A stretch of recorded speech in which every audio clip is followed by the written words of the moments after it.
Hello, everyone. Welcome back to another scary story.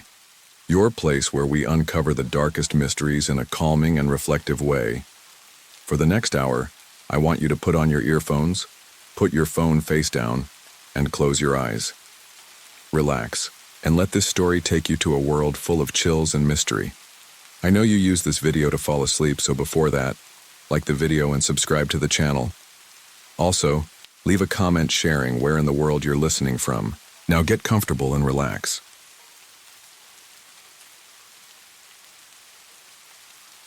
It was late October, and the air had already begun to smell like damp earth and decay. I had always hated the weather before Halloween, how it felt like the world was slowly suffocating under the weight of the approaching winter. The trees were bare, their skeletal branches swaying in the wind, groaning like they were trying to tell us something. The house felt colder than usual, even though the heat was running full blast. And that's when I noticed it. The whispers, the soft hum of something distant, far away, like a song you can't quite place. But I'm getting ahead of myself. It was a Friday, the 29th of October, 1999.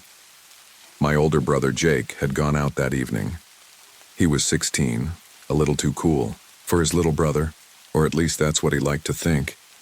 He always talked about how much he hated the house, how it was too old, too run down, like it was breathing. I never shared his views, though. I liked our little house at 17 Crowfoot Lane. It was old, sure, but there was something comforting about it. The peeling yellow paint, the creaky porch steps, the way the front door always hung a little crooked, like it was waiting for someone to come home.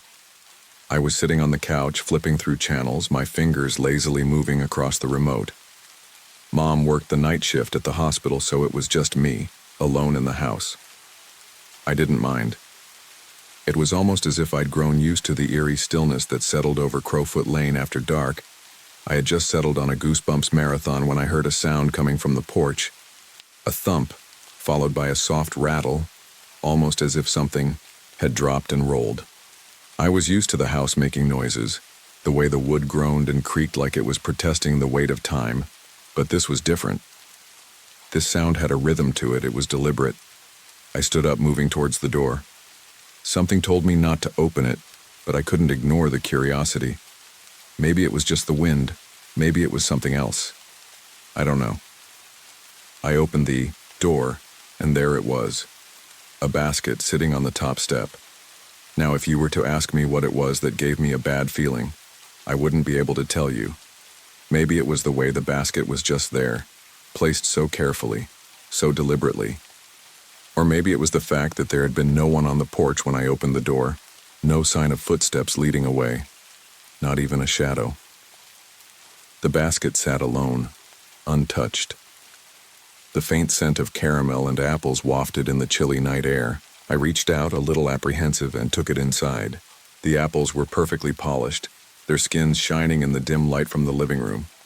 But then I noticed something that made the hairs on the back of my neck stand up. The apples weren't just shiny, they were cracked, not in the way you'd expect from something left out in the cold either. No, these cracks were deep, almost like teeth marks. Someone, or something, had bitten into them. I froze, my heart thudding in my chest as I stared at the basket. The apples looked perfectly normal, but something about the marks left behind on their caramel shells felt wrong. It was like a warning, but I couldn't place why. I put the basket on the table and backed away slowly. I wasn't sure if I should tell Mom or not. She'd just tell me I was being dramatic, like always. But deep down, I knew something wasn't right. Something was off about those apples.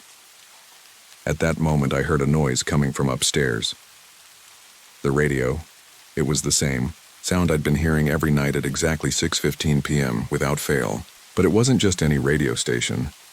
It was Glenn Miller, the kind of music that always made me feel like I was stuck in an old black and white movie. My heart sank. I hadn't thought about it much before, but the radio upstairs had been playing at the same time every evening since we'd moved into the house, and the power had been cut to the upstairs apartment for weeks. I knew that much because the lights in the upstairs hall had been out ever since Mr. Alden, the landlord, had passed away. Mr. Alden. I didn't know him well, but I knew enough. He was a strange man, an older fellow who had been kind to us, in his own way, always dropping off candy apples or freshly baked bread in the afternoon. He'd given us the apples that very day, right before his death. 3 weeks earlier, he had suffered a stroke while taking a bath upstairs, the house's pipes frozen in the middle of a harsh October windstorm. I didn't want to think about it, but the radio kept playing. It played in the background of my thoughts, steady and unnerving. I tried to shake it off and went back to the couch. The TV had become a blur of flashing images, but I couldn't focus on it anymore. Something wasn't right. I stood up almost instinctively and looked toward the basement door. The basement door was never locked. It never really needed to be, but there was something else. Every night around 10 p.m. that door would slowly open, creaking on its hinges, and every night I'd hear the faint scent of something unpleasant, a smell like embalming fluid mixed with burnt hair, something that made my stomach turn. I had never gone down there. I wasn't stupid. But tonight I could feel something pulling at me. Something inside me said I should check it out. Stood frozen, my eyes locked on the door. I couldn't explain it, but I felt the urge to go, to step forward into whatever waited there. But before I could move, there was a sound, a noise that sent chills down my spine. It wasn't from the basement, it wasn't from the radio. It was coming from upstairs, a rattling doorknob. Something was testing the lock. The radio upstairs stopped playing abruptly, cutting through the stillness of the house with a sharp, jarring silence. I stared at the basement door, unsure if I should wait or go upstairs to investigate. There was a part of me that just wanted to stay on the couch, close my eyes, and pretend I hadn't heard anything. But the urge to know more, to understand what was happening, was stronger than the fear. I walked slowly to the bottom of the stairs, feeling the cold draft sweep past me, as if the house itself were breathing. The wooden steps creaked under my weight, a familiar sound that used to comfort me but now felt like an omen. My hand rested on the banister as I ascended, the air growing thicker with each step. Upstairs, the apartment was dark, pitch black except for the faint glow of the streetlight outside, casting long, twisted shadows across the walls. I felt a strange mix of dread and curiosity. The whole situation felt unreal, as if I had stepped into some kind of nightmare. My heart hammered in my chest, but I couldn't stop myself. The doorknob rattled again, this time louder, like it was being shaken by someone desperate to get out. I took another step up the stairs, feeling the hairs on the back of my neck stand at attention. The radio upstairs, the one that had been playing Glenn Miller, had always been a curiosity for me. I'd never thought too much of it before, just chalked it up to a quirk of the house or a trick of the wiring. But now it felt different, more sinister, as though it was trying to reach out to me from beyond the grave. I reached the top of the stairs and hesitated. The hallway stretched out before me like a dark tunnel, each door leading to empty rooms that had been vacant since Mr. Alden's death. The hallway seemed longer than I remembered, the shadows pressing in on me. At the far end, the door to the upstairs apartment stood ajar just slightly, enough to let a sliver of light seep through from within. I didn't want to open the door. My instincts screamed at me to turn around and leave, but there was something compelling me to move forward. I stepped toward the door, and as I reached out to push it open, I heard a voice. It wasn't loud, but it was unmistakable. A deep, wet sound, like someone struggling to speak through a mouthful of water. The boy's almost ready. I froze, my hand hovering inches from the door. My breath caught in my throat, and I suddenly felt very, very small. The voice, it wasn't mine, and it sure as hell wasn't anyone else in the house. It had a presence to it, an energy that made my skin crawl. I backed away from the door slowly, my legs trembling beneath me. The silence that followed felt suffocating, like the house was waiting for me to make a move. But before I could take another step, I heard it again. This time it was louder, clearer, and unmistakably familiar. Not until the moon's right. I knew that voice. It was Mr. Alden's voice. I had only spoken to him a few times, but it was clear as day. Panic gripped my chest as I stumbled backward, hitting the wall behind me. The door to Jake's bedroom creaked open with a slow groan. I turned quickly, my eyes widening as I saw something pass through the crack in the doorway. A shadow. It wasn't the right shape, though. It didn't belong. I stared at it, my breath quickening. The shadow was not attached to anyone. It glided. Across the floor, its movements unnaturally smooth, as if it were floating above the ground. It passed by Jake's bedroom, but the thing, whatever it was, didn't have feet. There were no footsteps, no sound of movement. Just the shadow, stretching unnaturally long as it drifted across the floor, passing through the walls like they weren't even there. My heart slammed in my chest, and for a moment I thought I might faint. I turned to run to get out of the house, but my feet wouldn't cooperate. The floorboards creaked underfoot too loudly, as if the house were trying to trap me to make sure I knew I wasn't alone. I glanced back toward the door. The shadow was gone now, but the air around me was thick with something I couldn't explain. Then the smell hit me, sickly sweet and sour all at once. A smell I couldn't place, but one that made my stomach churn. It was coming from the attic, I realized, just as a cold draft washed over me. The air was no longer fresh, but stale and old, like it hadn't been disturbed in decades. I had to leave. I knew I had to leave. But the moment I moved toward the stairs, the doorknob upstairs rattled again. This time, there was a heavy thud behind the door, as though someone or something had slammed against it. My body went rigid as I stood at the foot of the stairs, not knowing what to do. I glanced over at the old grandfather clock in the corner. The time read 6:15 p.m., the same time that the radio always played. Suddenly, everything felt wrong. I didn't belong here. This house didn't want me here, and it seemed like it was trying to make sure I knew that. I didn't even realize I was crying until I wiped my face with my sleeve. I bolted downstairs, my heart racing. I wasn't sure how I made it back to the living room, but the moment I did, I collapsed onto the couch, staring wide-eyed at the walls, waiting for the next sound, the next movement, the next whatever it was. But there was only silence. For a long time, nothing happened.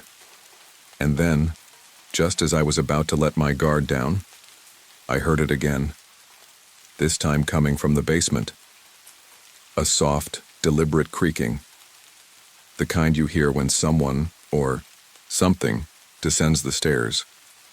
I didn't sleep that night. I sat on the couch trying to steady my breath as the old house creaked and groaned around me. Every little noise made me flinch. The wind howled outside, rattling the windows like something was trying to get in. My thoughts felt muddled, like I wasn't sure if what I'd seen and heard was real, or just some kind of nightmare my brain had cooked up. But the memory of the shadow passing Jake's room was too vivid, too real to ignore. I kept my eyes fixed on the hallway leading upstairs. Every now and then, I'd glance toward the kitchen, where the basement door loomed ominously. I didn't dare go near it. Something was down there, something that had been waiting for me. I could feel it in the pit of my stomach. The minutes stretched into hours, and I found myself nodding off, the exhaustion taking over despite my fear. I jerked awake a few times, each time feeling more paranoid than the last. I didn't dare look at the clock. Part of me feared that if I looked, I might see the time freeze or be stuck in some endless loop. I didn't know how long I'd been awake when the doorbell rang. I startled, nearly falling off the couch. My heart hammered in my chest, and I felt a cold sweat break out on my forehead. I'd forgotten that we even had a doorbell, considering how rarely anyone came by. But this was different. I didn't want to open the door. I didn't want to see who it was. The doorbell rang again, and this time I couldn't ignore it. I forced myself up from the couch, moving slowly, my every step deliberate, as if I was trying to control my movements like some kind of sleepwalker. My mind was numb, but my body felt stiff, like I had no choice but to move forward. The moment I stood in front of the door, I knew something was wrong. It wasn't the sound of the bell, which by itself would have been enough to startle anyone in the middle of the night. No, It was the sense that whoever was on the other side had been waiting for me, had known I would answer. I reached for the doorknob, but before I could turn it, I heard the familiar rattling noise again, this time coming from upstairs. The doorknob downstairs, the one that led to the basement, was shaking violently. I froze, hand still on the doorknob. I wanted to run, to lock myself in my room and never come out again, but I couldn't move. I couldn't breathe. Finally, I opened the door. Standing there in the pouring rain was Mr. Alden. I almost gasped in shock. He was wearing the same moth-eaten cardigan he'd always worn, his thin, pale face obscured by the shadow of his wide-brimmed hat. His eyes, though, were hollow, as if someone had scooped out the insides of his skull and replaced them with darkness. His smile was thin, twisted as though it had been carved into his face. "Lucas," he said, his voice a whisper, yet somehow carrying across the storm. His breath came out in long, drawn-out wheezes, each one thicker than the last. "I've been waiting for you, boy." The words hit me like a punch to the stomach, knocking the air out of me. I didn't know what to do. I didn't know what to say. He took a step forward, and I stepped back, nearly tripping over the edge of the rug. His feet, though, they didn't touch the ground. They hovered just above the wooden porch, floating like he was some kind of ghost. His smile never wavered. "Come, inside," he croaked, and his eyes locked onto mine. "It's time." I couldn't move. My feet were cemented to the floor, my heart slamming against my chest, but I couldn't make a sound. I opened my mouth to scream, to shout for help, but nothing came out. The wind outside seemed to die down for a moment, leaving a deathly stillness in its wake. He reached out a long, bony hand. His fingers were so pale they seemed to blend with the darkness around him. "Don't be afraid," he whispered. "It's almost over." His words sent a chill through me, colder than the storm outside, colder than anything I'd ever felt. It wasn't just fear. It was something deeper, something older. Like I was standing at the edge of an abyss and I could feel the weight of whatever was waiting at the bottom, pulling me in. But before I could do anything, before I could scream, the wind picked up again, howling through the trees and rattling the house. I stumbled backward, and when I turned to look again, Mr. Alden was gone. There was no trace of him on the porch, no sign that he had ever been there. I didn't know what to do. I didn't know what was real anymore. I ran upstairs, but as I passed Jake's room, I heard a muffled voice coming from behind his closed door. It sounded like someone was trying to talk through a wall. I pressed my ear to the door, feeling the pulse of my own heartbeat in my throat, but I couldn't make out the words. The house was alive in a way that made no sense. The walls seemed to whisper. The floors creaked, as though someone was walking in another part of the house. The smell of something burning, like candles, like incense, drifted down the hallway, even though no one had lit anything. I was dizzy, my head spinning with everything that had happened in the last few hours. I walked into Jake's room and the smell grew stronger. The closet door was slightly ajar, a sliver of darkness inside. I reached for the knob, my hand trembling, and opened it. Inside there was nothing, just clothes, hangers, and the lingering scent of something old, something ancient. But then I saw it. A piece of paper folded neatly and tucked into the corner of the closet. I pulled it out and unfolded it, my breath hitching as I read the words written on the page. "It's almost time, Lucas. The ritual requires one last piece." I couldn't sleep that night. I tried, believe me, I tried. But no matter how hard I forced myself to close my eyes and drift off, I couldn't escape the images in my head. The memory of Mr. Alden's face, so thin and hollow, kept replaying, over and over. His voice, dry and rasping, echoed in my ears. "It's almost time. The ritual requires one last piece." I didn't know what he meant by that, but I felt the weight of it pressing on my chest, suffocating me with each passing second. I lay in bed, staring at the ceiling, my mind racing. I had to do something. I couldn't just sit here and wait for whatever was coming. But what could I do? I didn't know anything about rituals or curses or whatever dark thing had taken hold of this house. I was just a kid, A kid who should have been safe in his home, not caught in the middle of some twisted game that someone else had started long before I was even born. The wind outside howled, sending gusts of cold air through the cracks in the old house. It felt like the house itself was breathing, exhaling and inhaling with each creak of the floorboards. I tried to ignore it, to shut it out, but it was impossible. The house was alive in its own way, and I could feel it watching me, waiting for me to make the next move. Eventually, I drifted into a restless sleep, but the nightmare didn't end when I closed my eyes. I was back in the house, only this time it was different. The rooms were darker, the air thicker, and the shadows seemed to stretch and move on their own. I could hear faint whispers, voices that were both familiar and alien, calling my name from the depths of the house. Lucas, Lucas, come to us. I stumbled down the hallway, my footsteps echoing in the empty house, but no matter how far I walked, I couldn't find the source of the voices. I turned a corner, and there it was, the door to the attic. It was ajar, just slightly, as though inviting me in. The attic had always been off limits, even before all this started. I didn't know why, but something about it had always made me uneasy.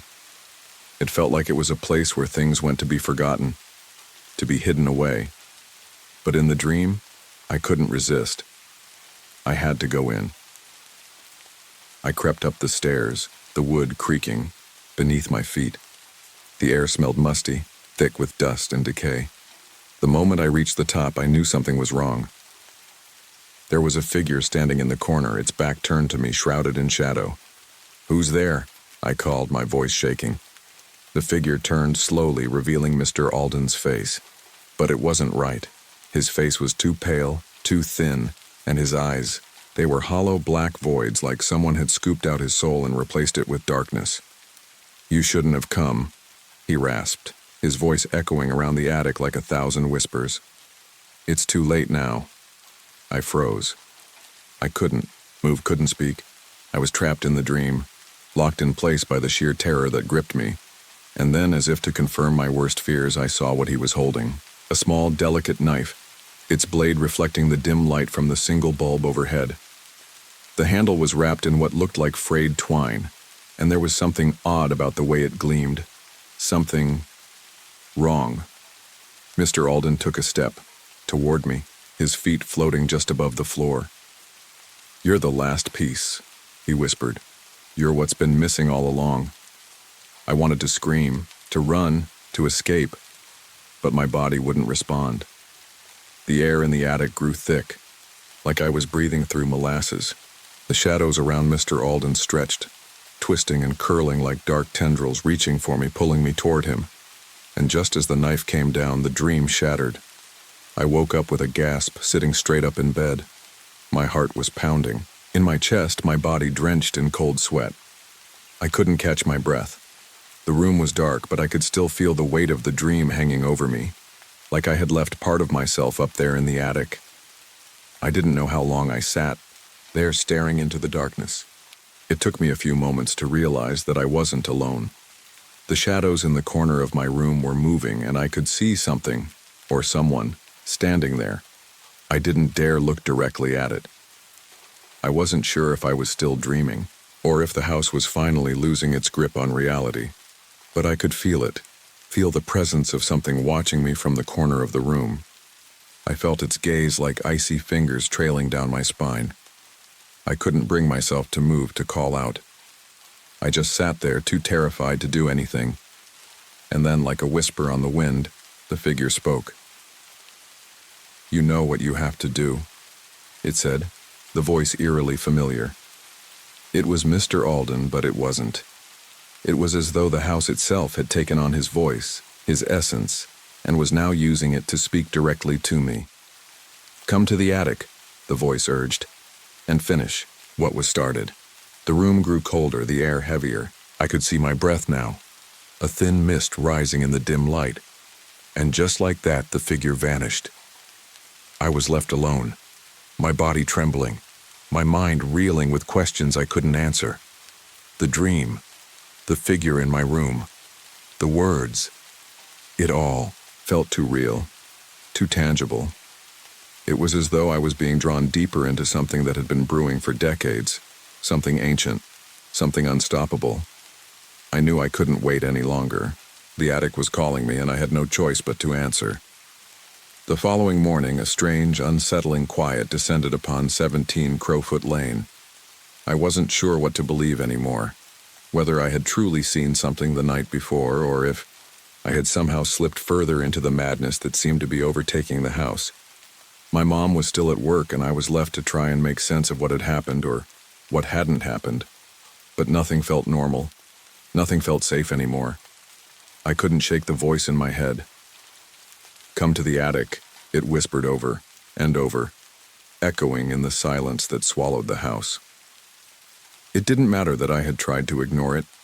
It didn't matter that I told myself I was just imagining things.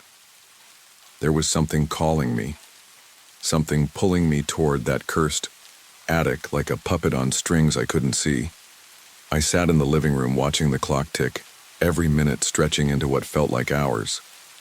It was like the house was holding its breath, waiting for something to happen, for me to make the decision. By noon, I couldn't take it anymore. I don't know what made me finally get up. Maybe it was the unrelenting pull of the house, or maybe it was the undeniable fact that something was wrong, that something had always been wrong. I had to go upstairs. I had to go to the attic. The stairs creaked beneath my feet as I ascended to the second floor. The air was heavy with the familiar musty smell, like something old and forgotten. I walked down the hall toward the attic door, and when I reached it, I froze. The door was slightly ajar, as if waiting for me. The thin strip of light spilling out from the gap was enough to make my stomach twist. It was too bright. It was too much like the light in my dream. Taking a deep breath, I pushed the door open. The attic was colder than the rest of the house. The air was dense with dust, and the floorboards groaned under my weight. I could barely see anything at first, just vague outlines of old furniture draped in sheets, boxes stacked high, and piles of forgotten belongings. It felt like I was stepping into a mausoleum of memories, each one buried under layers of time. But I knew without a doubt that I wasn't alone. I could feel it. Something was watching me. It wasn't the house anymore. It was Mr. Alden, or whatever had become of him. His presence was there, lurking in the shadows just out of sight, waiting for me to make the next move. The radio crackled to life again, just like it always did. The sound of Glenn Miller's "In the Mood" filled the room, soft and distant, yet it was somehow louder than it should have been, echoing off the walls like a funeral dirge. I turned to see the old radio sitting on a wooden crate in the corner. The dial was spinning, but there was no one there to turn it, no one to touch it. The crackling intensified, and then, amid the static, came a voice. It wasn't the deep, wheezing rasp of Mr. Alden, though. It was my brother Jake's voice. "Lucas, I've been waiting." A cold shiver ran down my spine. My stomach churned as I took another step into the room. "Jake," I called, my voice trembling. But the only reply was the eerie echo of my own words. The air seemed to thicken, and I felt like I was suffocating. The shadows in the corners of the room began to shift, and a low, guttural sound rose from the darkness. I strained my eyes to see, but everything was just out of focus, too blurry, too distorted. And then I saw it. A shape, moving slowly in the dim light, its silhouette tall and hunched.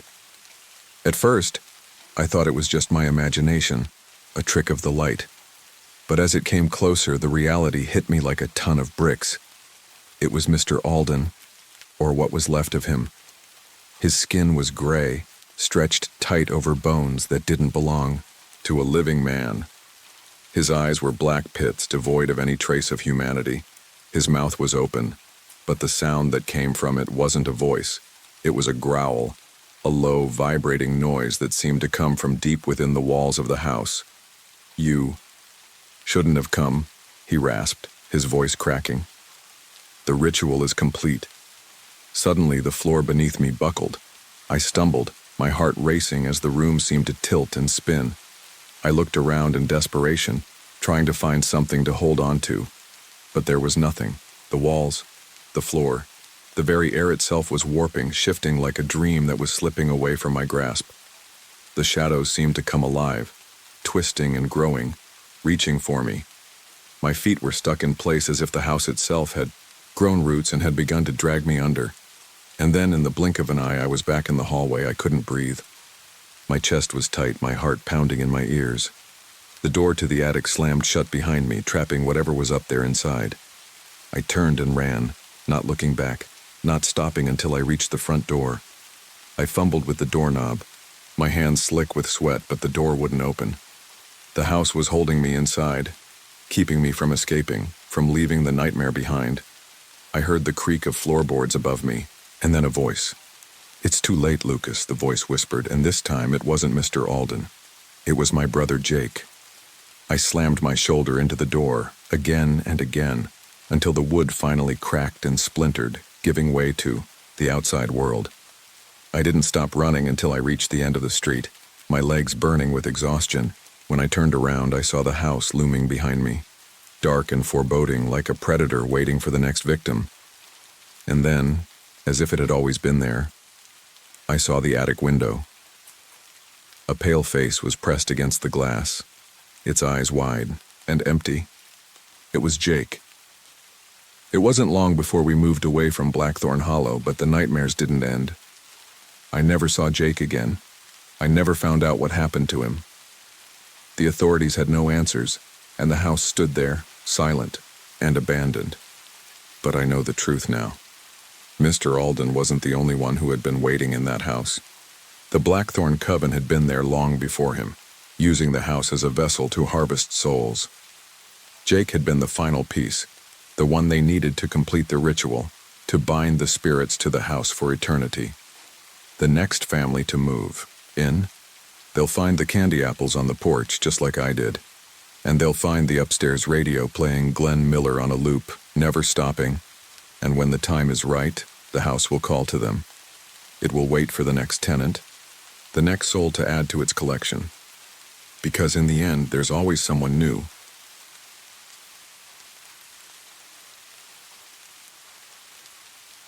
After my divorce finalized in early October, I did what most people do when their lives crack apart. I ran. Not to a new city or into someone else's arms. I drove north, away from the warm clutter of familiarity, chasing silence the way some people chase redemption. I'd been a travel writer for 15 years, the kind who draped adjectives over places like cheap blankets, quaint, picturesque, rustic. But lately, everything I wrote sounded like a review for a place I hadn't truly been. My ex-wife said I'd started disappearing before I ever packed a bag. Maybe she was right. The ad for Black Veil Inn found me, not the other way around. I was thumbing through a dog-eared back issue of Heritage Homes Quarterly in my therapist's waiting room. There it was, one blurry photo of a fog-wrapped Victorian house buried in leafless woods, with a line that read, "Disconnect, rediscover, breathe in the past." That was all I needed. The inn sat off a forgotten stretch of county road in Briarthorn, County, Michigan, where GPS signals sputtered and the map turned beige. I drove through an endless sea of clawing trees, their bare limbs stretching across the windshield like they were trying to hold me back. The kind of woods that looked like they hadn't heard laughter in a long time.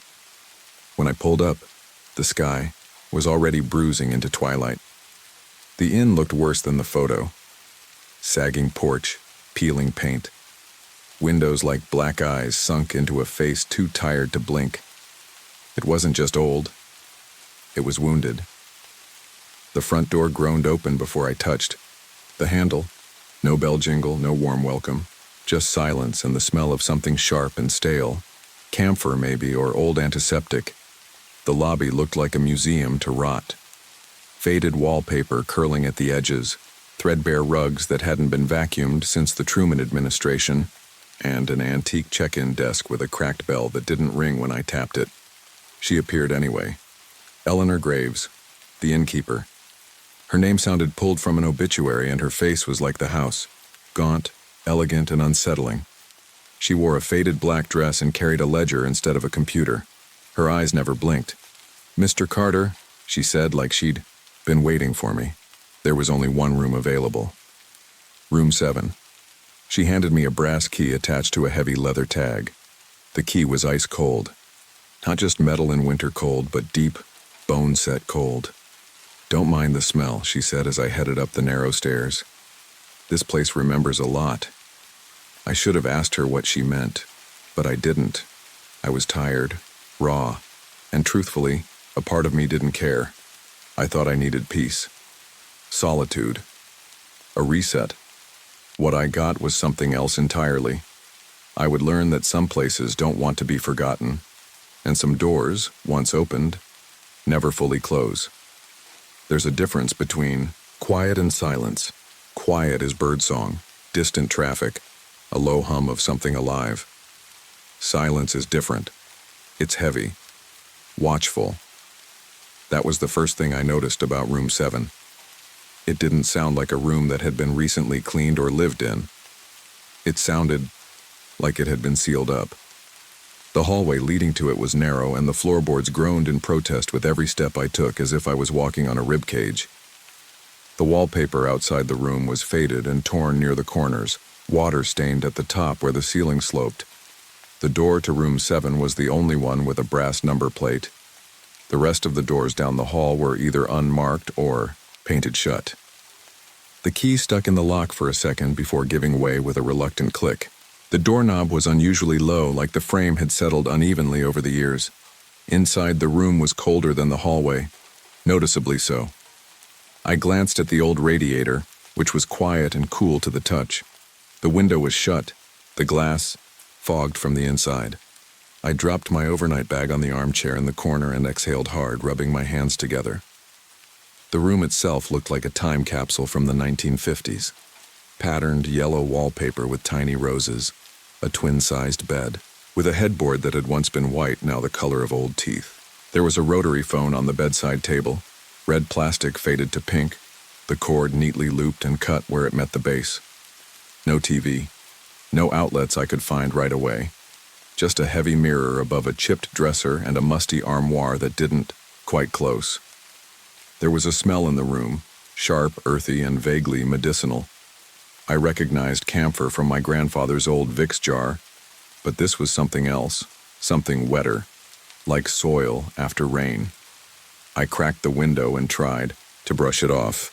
Old buildings always smell like the things that happened in them. I left the light on and opened my laptop to write some notes about the drive, but the screen flickered. No Wi-Fi, of course. I hadn't expected any, but still. I looked around, wondering how many people had stayed in this room in the past 50 years. The bed creaked when I sat down, not just a normal squeak, a deep shift in the springs like something adjusting underneath. At 3:03 a.m., the phone rang. I stared at it.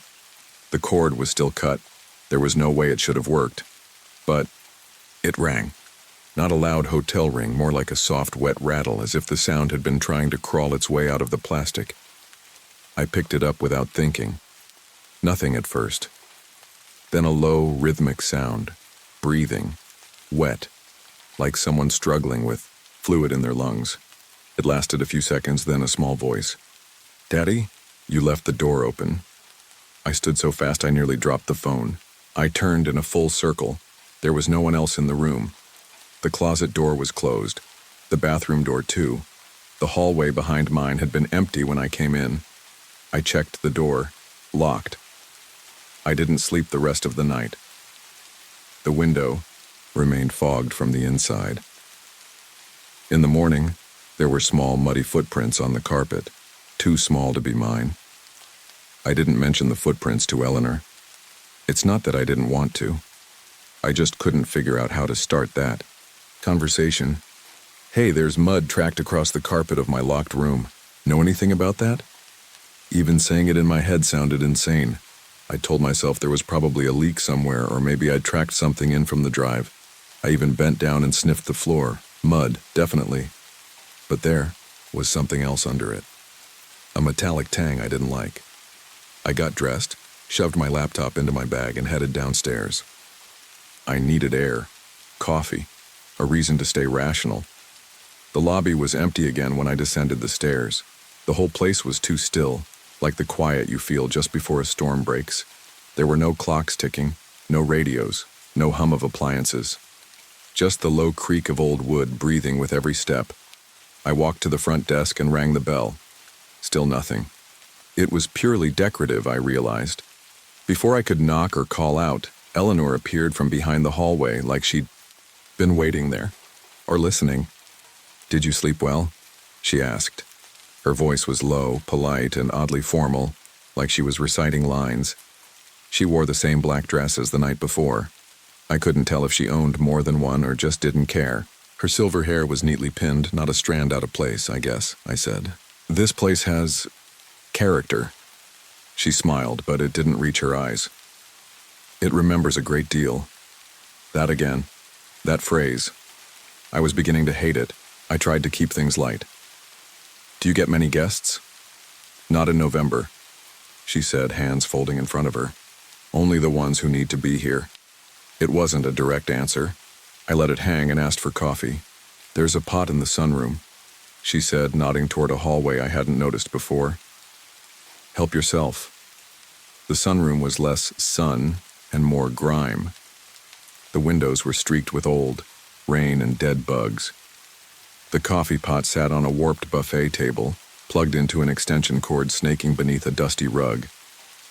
The coffee was lukewarm, bitter, and smelled faintly like burned rubber.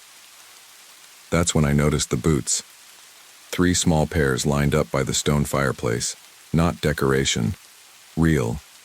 Water-stained and dirty, fresh tracks drying on the slate floor. Beneath them, I bent down, touched the toe of one boot, still damp. Eleanor hadn't mentioned anyone else staying. I hadn't heard cars pull in. And yet there they were. Child-sized boots, worn but recent, with what looked like dried leaves or bits of moss clinging to the soles. I stepped back into the lobby, but she was already gone. No sound of footsteps. No doors opening or closing. Just the inn breathing around me, old and slow and knowing. I decided to walk the grounds, maybe clear my head, get away from the smell of dust and old medicine. But when I stepped outside, the wind hit me hard, colder than it should have been for early November. The trees rustled like they were whispering secrets just out of reach. I didn't like the way their limbs leaned toward the house, like they were trying to keep it company. When I turned back toward the inn, something caught my eye. Room 7's window. My window. It was closed, but the curtain was pulled aside, and I knew I hadn't done that. The first rumbles of the storm started just after sunset. I was sitting on the edge of the bed in room 7, flipping through the guest book I'd found in the drawer of the bedside table. Real old school, yellowed pages, names in fountain pen and pencil. No comments, no reviews, just dates and signatures. But it was clear the entries didn't add up. The dates jumped. 1963 to 1971, then nothing until 1986, then a gap again, nothing from the 2000s, just a recent name from 2017 scrawled in jagged, childlike handwriting. No last name, just Jude. There were no entries after that. The wind howled outside, like it had teeth rattling the window pane hard enough that I got up to check if it was cracked. It wasn't, but the glass felt weird, cold, and soft, almost like it was breathing. I told myself I was tired. The lights flickered once, then again. Then they went out. I sat still for a long minute in the dark, listening. Just the sound of wind and the low groan of the house settling like always. Except it didn't feel the same this time.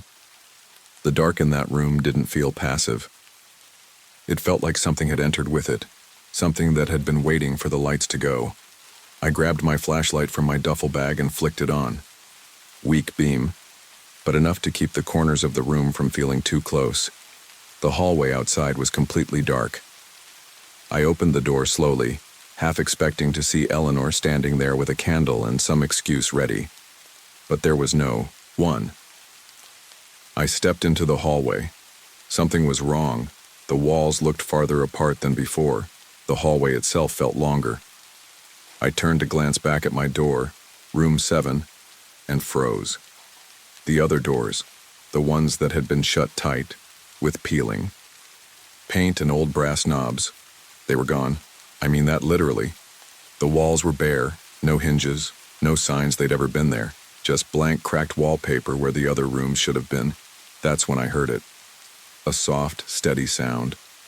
Thump, thump, thump. It was coming from inside my room. I turned back slowly, heart kicking into gear. The sound wasn't loud. More, like something dragging against wood, rhythmic, repeating. I stepped back inside, sweeping the flashlight across the room. Nothing at first. Then the closet. It wasn't fully closed. I approached it with a hand on the knob and my flashlight aimed low. The thumping was louder now, more deliberate. I hesitated. Every instinct told me not to open it. I did anyway. Decore. First thing I saw was the noose, braided hair, long, matted, black. It hung from the top shelf like it had been waiting. Beneath it, on the closet floor, was a Polaroid photo, warped from moisture.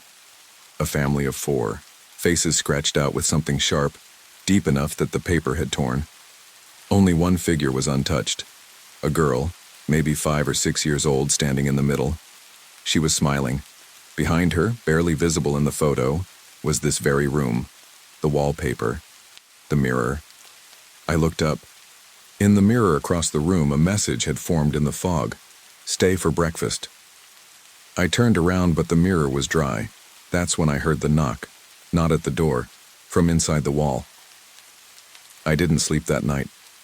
I sat in the armchair, flashlight in one hand, the noose and Polaroid stuffed into my duffel. I wasn't sure why I took them, maybe proof, maybe fear.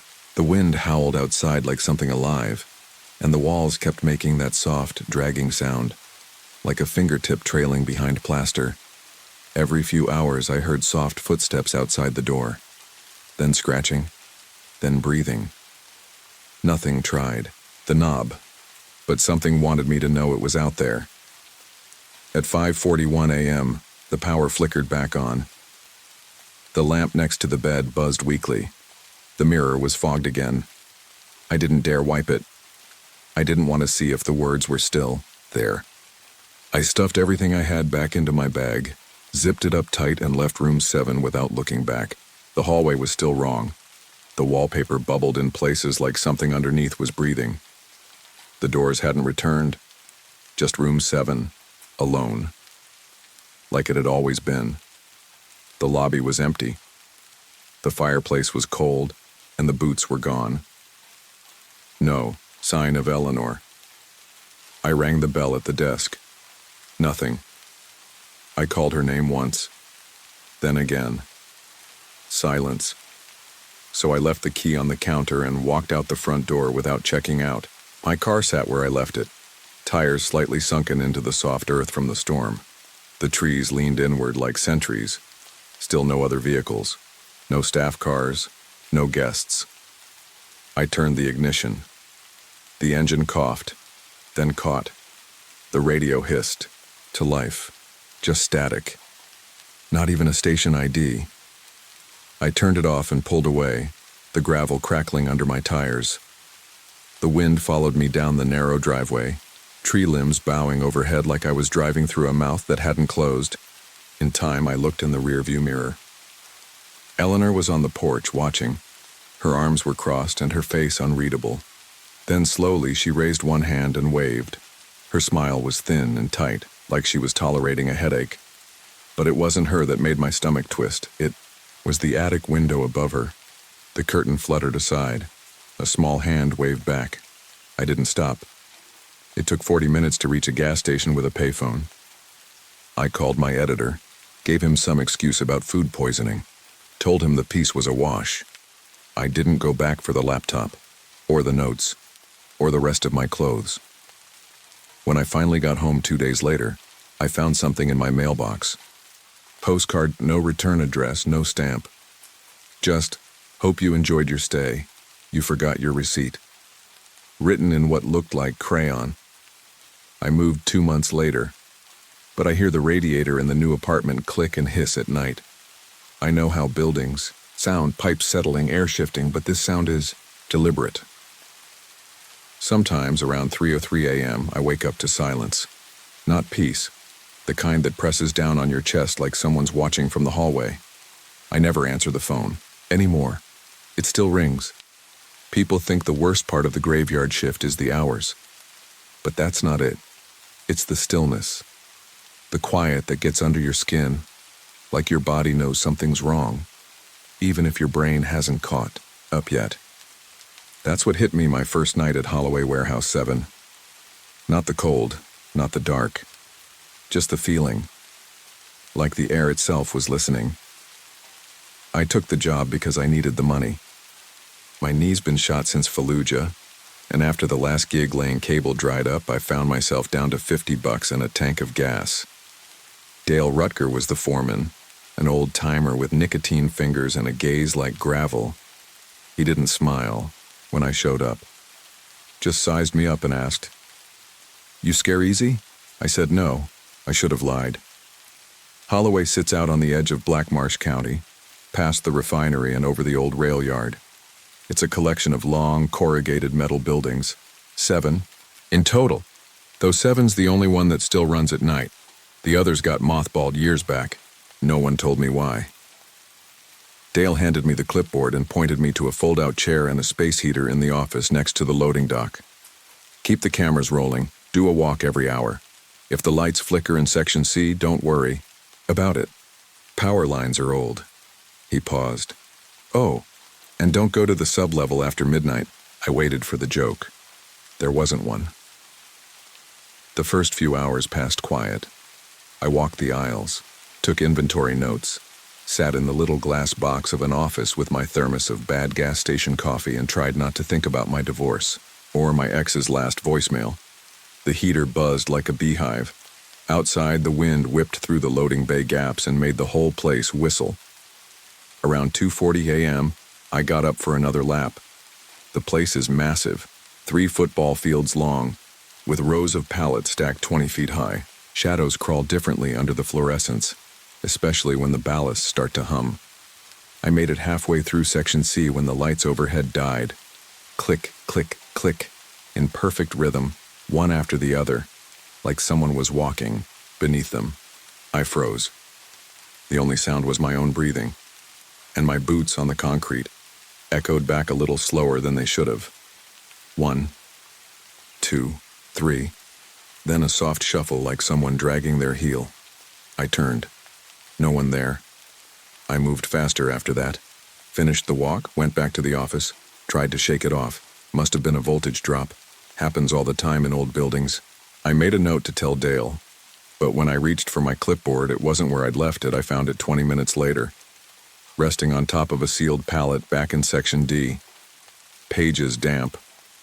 Smelled sharp and chemical, like the inside of a jar of formaldehyde. No reason it should be wet. No reason it should have moved. I went back to the office, locked the door, and stayed there until morning. Dale showed up right at 6. Cigarette, already lit. I told him about the lights, the clipboard. He just looked at me. "Yeah," he said, "that's normal." I waited. He lit another smoke off the first. "You hear singing, you run. Got it?" I didn't answer. I just nodded. But as I drove home, something bugged me. Not just the lights, or the clipboard. It was the way Dale looked when I mentioned it, like he was remembering something he hadn't thought about in a long time, and like he'd hoped I never would. I came back the next night because I'm not the kind of guy who spooks easy, or at least that's what I told myself in the truck. Truth was, I needed the paycheck, and maybe I didn't want to admit that something about the place had gotten under my skin. Warehouse 7 looked the same as it had the night before, squat, ugly, industrial. Yellow security lights cast just enough glow to make the shadows seem deeper. The air had that chemical bite to it again, like wet metal and old diesel fumes. I punched in just before 10 p.m. and nodded to Dale, who was huddled near the space heater with his usual cigarette burning low. He didn't say anything, just handed me the clipboard. Same creased corners, same faint stain on the back. The dampness from last night had dried, but it left behind a smell like old antiseptic. You sleep okay? Dale asked without looking up. Fine, I lied. He grunted. Stay out of Section F tonight. There's a busted pipe. Anything I should know? No, he said too quickly. I walked my first round a little slower than usual. I wasn't scared, but I was on edge, watching corners, listening to the sounds of the warehouse. You get used to certain noises. The occasional creak of the roof trusses, the low hum of the generators, the pop of settling steel. But there's a difference between background noise and something deliberate, something walking. At 1:12 a.m., I stopped to check the door to sub-level. It was locked, same as last night. The lock looked old, discolored, like it had been there since the 50s. The metal around the handle was scratched. Grooves in the steel, some shallow, some deep, all concentrated around the latch. I ran my finger across one. It felt like claw. Marks, not animal. Too deliberate. I made a note on the clipboard and moved on. By 2:47 a.m., I was back in Section C. I stood in the middle of the aisle, waiting, watching. Right on time, the lights flicked off one by one. Pop, pop, pop. Exactly like before. They didn't just go dark. They dimmed like someone was moving underneath them, casting a shadow that shut off the glow. But I was alone. I was sure of it. I walked the row slowly this time. Flashlight sweeping left to right, nothing. Then I heard it again. My boots echoing back, but late. Just a half second. Then the shuffle. Like something was following just behind the sound. Stopped. The echo didn't. I spun around. Nothing. Just tall stacks of shrink-wrapped pallets and steel beams stretching to the ceiling. I didn't move for a full minute. Then, from somewhere off to my left, I heard a soft creak, like a door hinge, followed by a low humming. Not music. A voice. Human, but not quite singing. More like warming up. I backed out of Section C. Fast. Made for the office. When I checked the security monitors, I froze. On one screen, camera 7, I saw myself, walking the aisle, alone at first. Then, frame by frame, a figure appeared behind me. Pale, thin, hunched, stepping behind a support beam but not coming out the other side. I fast-forwarded, rewound. Same thing every time. I shut the monitor off and sat back, heart pounding in my throat. I didn't imagine that. No way. I didn't tell Dale about it the next morning. I just handed him the clipboard and walked out to my truck. He watched me go, but didn't say a word. When I got home, I found dirt on my boots. Black, damp, earthy. But I hadn't stepped outside the building once all night, and my bathroom mirror fogged. My breath caught. The apartment was cold, but not that cold.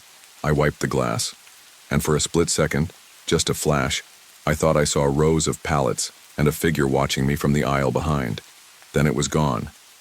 I didn't want to go back. That morning, I sat in the parking lot of my apartment for nearly half an hour before I even got out of the truck. The image from the security footage, myself walking with something just behind me, looped in my head. It wasn't something you could explain away with shadows or bad angles. That thing had mass. It moved with intention. Still, I returned to Holloway the next night. I told myself it was just a job, that I'd done worse, that it was probably all in my head. Lack of sleep, cold air, old nerves firing off in the quiet. But the moment I stepped back inside Warehouse 7, I felt that same heaviness. The kind you feel at funerals or walking into a hospital room after bad news. Like the air itself had weight. Dale was waiting by the door. Same posture, same grim expression. "You good?" he asked. "Sure." He held my stare for a second. "Something follows you long enough," he said, flicking his cigarette onto the concrete. "Sometimes it starts thinking you belong." I waited for him to explain. He didn't, just turned and walked toward the break room. I made my first patrol at 11:15. Nothing out of the ordinary unless you count the fresh boot prints I found leading away from the sub-level door. Big ones, bigger than mine. Deep, like whoever made them was heavy. Or dragging something. I bent down, touched one. The concrete was damp. Not wet like a spill. Damp. Like the footprint had pulled moisture out of the air just by existing. I followed the trail. It led into Section F, the one Dale said to avoid. A strip of yellow caution tape still hung limp across the entrance. Water piped my ass. The lights buzzed as I stepped in. Every fourth bulb was out. There was a smell, too, chemical and sharp, like old bleach mixed with decay, like something trying too hard to cover something worse. I stopped at aisle 13. A rusted gurney sat in the middle of the floor. It hadn't been there the night before. Wheels squeaked when I nudged it with my boot. The leather straps were cracked, stiff, curled like dead snakes. I turned slowly, shining my light around. That's when I saw it. The sub-level door. There, shouldn't be one down here, but there it was, identical to the one upstairs. Same rusted lock, same scratches around the handle, only this one, it was open. Not all the way, just cracked. Enough to show blackness inside, not darkness, blackness like a space where light got swallowed. My light flickered. The radio on my belt clicked on. Static. Then a voice, high-pitched, childlike, like it was trying to remember the words to a song. Come down, come down. The doctor's waiting. I shut it off, heart pounding. Something moved behind me. I turned fast. Just the gurney. Only the straps were tied shut now, like someone had just finished restraining something. I left Section F without looking back. Fast. I sat in the office with the door locked, hands shaking so bad I almost dropped the clipboard. I turned on all 4 monitors and watched each hallway. Nothing. Nothing. Nothing. Then, movement in camera 2. The aisle I'd just walked, a man, or something shaped like one, wearing a long coat, or maybe a surgical smock. I couldn't tell. His head turned sharply, unnaturally, toward the camera. Then the screen went black. That was the first time I seriously considered walking out before the shift ended, just tossing the keys on Dale's desk and never coming back. But something stopped me. It wasn't bravery. It wasn't pride. I think it was the quiet, the stillness, the way the warehouse suddenly needed me to leave, like it wanted to be alone again. I waited out the rest of the shift with the heater cranked and my fire axe across my lap. At 5:59 a.m., the overhead lights buzzed back to full power. At 6:00, Dale walked in, saw my face, saw the axe. He didn't ask what happened, he just said, "Don't look in the mirror for a while." I didn't know what he meant until I got home. The mirror in my bathroom was fogged over, even though I hadn't used the shower. When I wiped it clean, my reflection didn't match. It was standing perfectly still, but I was still breathing.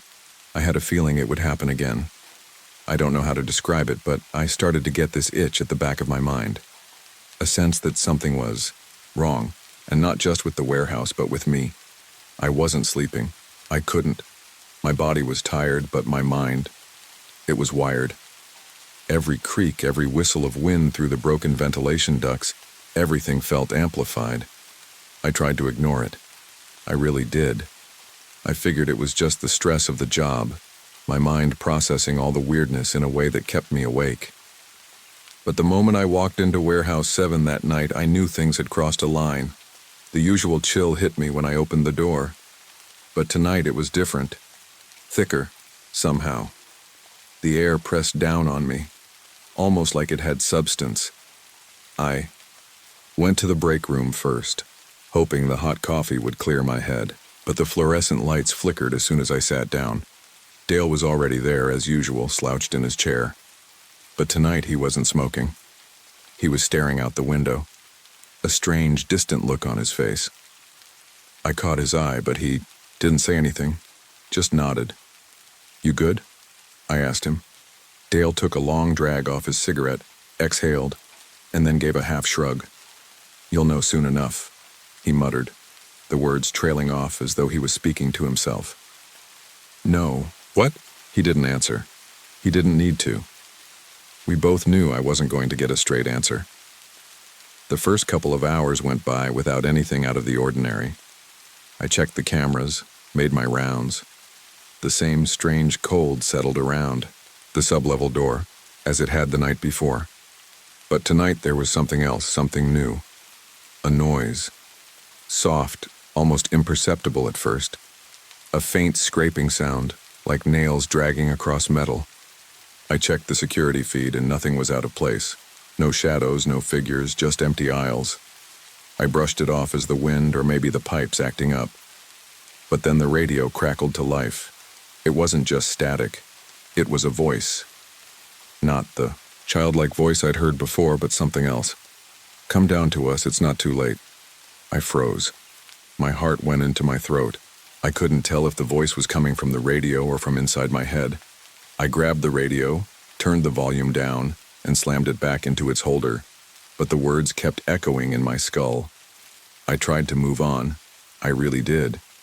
But my nerves were fraying. There were moments when I felt like I wasn't alone in the building, even though I knew I was. At exactly 2:47 a.m., the lights went out. Like clockwork, every bulb in Section C flickered and died in sequence. I grabbed my flashlight, ready for the usual dark crawl through the aisles. But before I even had a chance to step forward, I heard something. A dragging sound again, closer this time, and a light, faint clicking like a heel scraping against the concrete. I didn't want to check, but I couldn't stop myself. I walked toward the source of the noise, shining my flashlight along the dark aisles, and that's when I saw it. The figure. It wasn't a man, or at least it didn't look like a man. It was hunched, unnaturally so, with long, gnarled limbs. Its face was obscured by something, maybe a mask or a shadow, but I could see its eyes. Too wide, too empty. It was standing at the far end of aisle 13, just beyond the sublevel door. It wasn't moving, but I could feel it watching me. I swear it was smiling. I stepped back, trying to stay quiet, not wanting to alert whatever it was that I was there. But the moment I took my eyes off it to check the security feed, the figure was gone. I cursed under my breath and reached for my fire axe. I moved cautiously toward the sublevel door, my pulse pounding in my ears. Every step was a fight, every shadow a threat. I knew I wasn't supposed to be down there, not after Dale's warning. But I had to know. I had to see it for myself. The door creaked when I touched it. And then I saw it. Scratches on the inside of the door, deep gouges like something was trying to get out. I shoved the door open and stepped into the stairwell. The air was different down here, heavier, thicker, almost sickly. It reeked of chemicals and something metallic. The walls were bare, except for strange markings, symbols, scratches that seemed to move the longer I stared at them. I shined my flashlight down the stairs. There was something below, something large. I could feel it. At the bottom of the stairs was the gurney I'd seen earlier. It was in the same place, but this time it wasn't empty. There was someone or something strapped to it. I couldn't see its face, but I could see the outline of its body, twitching, spasming in a way that wasn't natural. And then I heard it. The giggling, a child's laugh, high-pitched, soft, and hollow. It echoed in the narrow space, bouncing off the walls, making it sound like the entire warehouse was laughing at me. I turned, adrenaline spiking, but before I could react, something gripped my ankle. Tight, cold.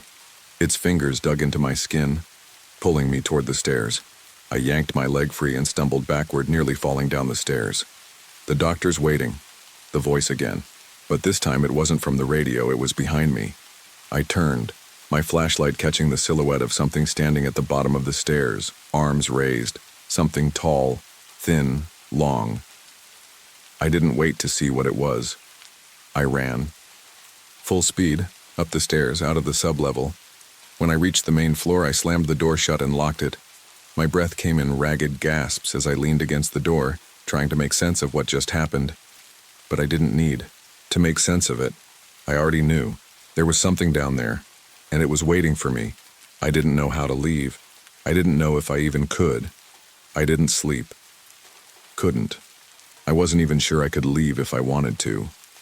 I thought about quitting right there, walking out the door, leaving it all behind. But something kept me tethered, like an invisible chain had wrapped around my chest. I couldn't explain it. I couldn't rationalize it. I spent the rest of that night, if you could even call it night anymore, trying to convince myself that I wasn't losing my mind. But it wasn't just the hallucinations or the voices. It was the way the building felt, as though it were alive, watching, waiting. The walls were closing in, suffocating me with every breath. At 4:15 a.m., I decided to go back down to the sublevel. I wasn't sure why. Maybe I thought that if I confronted whatever it was that was down there, I could put an end to it. Or maybe I just wanted to see how deep the rabbit hole went. I stood at the top of the stairs, the metal door to the sublevel creaking in protest as I touched it. The last time I'd gone down, I'd almost lost my sanity. I was shaking now. My hand gripped tightly around the flashlight. But the deeper I went, the more I couldn't help but feel drawn back. The same stench of chemicals and something sour hit me as soon as I stepped inside. The smell of blood and sterilizing agents, a mix of old rusted metal and something rotting. The air was still heavy with a presence that I couldn't shake. I moved toward the back of the sublevel where I remembered seeing the cages. The hairs on the back of my neck prickled, and I just knew, I wasn't alone. My footsteps echoed across the cold concrete floor, and with every step it felt like the walls were shifting, growing closer. My breath came in short bursts, the flashlight trembling in my hand. And then, in the far corner, I saw it. A tall, rusted metal door. I didn't recognize it from before. I hesitated. I should have turned around, walked away. But something called me forward, a compulsion I couldn't explain. It was like the very building itself was urging me to open it. The door was heavy, its hinges squealing in protest as I pushed it open. Inside it was darker than the rest of the warehouse, but I could make out the shapes of what seemed to be old medical equipment.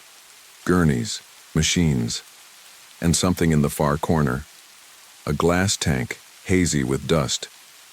Inside I could see something, moving. It was a body, or what used to be a body. A twisted figure, pale and bloated with empty, dead eyes. It was breathing, or it appeared to be. But there was no mistaking it now. This wasn't human anymore. This was something else. And then, I understood. The voice, the whispers, the things that had been following me. It wasn't just the warehouse that was cursed. It was me. I stumbled back, a rush of panic flooding my chest. My mind reeled as I pieced it together. Dr. Elias Voss. He was more than just a name in the history books. He had used the warehouse, had kept his experiments hidden beneath the surface, beneath all the layers of time and dirt. And the patients. The ones they had experimented on, lobotomized, butchered, whatever they had done to them, they were still here. Their bodies were gone, but their presence lingered. Their souls, their minds, they were trapped in the walls, in the very structure of the building. I couldn't breathe. I couldn't think, but I needed to get out. I spun around, racing toward the stairs, but before I could make it halfway, I felt something sharp against my skin. Something cold, something alive. I turned, but there was nothing there. Nothing visible. Yet the air had changed. The walls pressed in even closer. I could feel them reaching, tugging at me, trying to drag me back. And then, I saw it. In the corner of my eye, the shape that had been following me, the hunched figure. It stood at the top of the stairs. It wasn't just tall. It was wrong. It had no face, no eyes, just a mass of ragged flesh, stretched and contorted, as though it had been torn apart and stitched back together. It sang, not in a voice, not in a human way. It was a terrible, rasping sound like metal scraping against bone. Come down to us, come down to us. The words echoed in my skull, a horrible refrain. The flashlight dropped from my hand, but I couldn't look away. I couldn't. Then, as I stared, a coldness wrapped around me. Something slick and heavy pressed against my neck like fingers. I gasped for air, but I couldn't move. I was paralyzed. I could feel them surrounding me. The cure requires fresh part. The words weren't mine, they were theirs. But I didn't have time to think. I didn't have time to fight. I bolted, ran like a man possessed, up the stairs and out the door. I didn't look back. I couldn't. When I stumbled into the cold night air, gasping, choking on the air that never felt so clean, I didn't stop. I just ran. I didn't know where I was going, but I knew I had to get away. I went straight home, locked the door behind me, and sat in the dark. I couldn't shake the feeling that it wasn't over, that something followed me, something waiting for me to fall asleep. I don't know if I'll ever escape it. The job? I quit the next day. The warehouse? I'll never go near it again. But the truth? I can't unsee what I saw. And every time I look in the mirror, every time I close my eyes, I hear the same words, soft, echoing always. Come down to us. The doctor's waiting.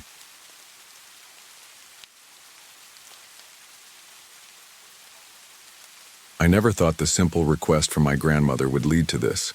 It all started with a phone call one cold November evening. Grandma, her voice weak yet determined, asked me to trace the family's genealogy. I want to know where we come from, Ellie, she'd said, a slight tremor in her voice, but she insisted it wasn't urgent. I'd been curious about our family history for years, and this request felt like a chance to finally answer questions that had lingered in my mind unanswered. I thought it would be easy. My grandmother's side of the family had been well documented. She had often told me stories about her ancestors, farmers, teachers, war heroes, the kind of people whose names would be written in history books, not legends or whispers. But when I started tracing the Whitmore lineage on my grandfather's side, everything hit a wall. I sat at my kitchen table, sifting through pages of birth certificates, marriage licenses, and census records. Each page turned led to another dead end. Birth certificates faded, obituaries vanished into thin air, names lost to time. But it wasn't until I hit 1889 that things really started to feel wrong. The records simply stopped. It was as if the entire family had disappeared into thin air. Then, in an old ledger hidden in a dusty archive, I found the name Mary Elise Blackthorne, written in faded ink. B, 1823, D, unknown. I stared at the entry for a long time, the name unfamiliar yet somehow sinister. It wasn't like the other records I had come across, which were neat and orderly. No marriage record, no obituary, no other mention of Mary Elise Blackthorne in any official documents, just the name. Just that one lonely entry. My heart skipped a beat. It didn't feel right. My fingers tingled as I ran them over the paper, as if something was warning me to stop, to leave this search alone. The librarian I spoke to at the town's historical society had a strange reaction when I mentioned the name. At first, she just looked at me, a little too long. Then she lowered her voice as if she didn't want anyone else to hear. The Blackthorns weren't just a family, she said, glancing nervously over her shoulder. They were a warning. A warning? I asked, confused. She swallowed, hard before continuing. The Blackthorns were involved in some things no one talks about. You should be careful, dear. Some things are better left buried. I could feel her eyes on me, but I didn't back down. I had to know more. What do you mean? What happened to them? She hesitated, her face growing pale. Some say they were witches, and when the children vanished, the townsfolk took matters into their own hands. She leaned in close, her voice barely a whisper. They buried Mary Elise alive to silence her, to stop her from cursing the town. Her name shouldn't be remembered. Her words sent a chill down my spine. Buried alive?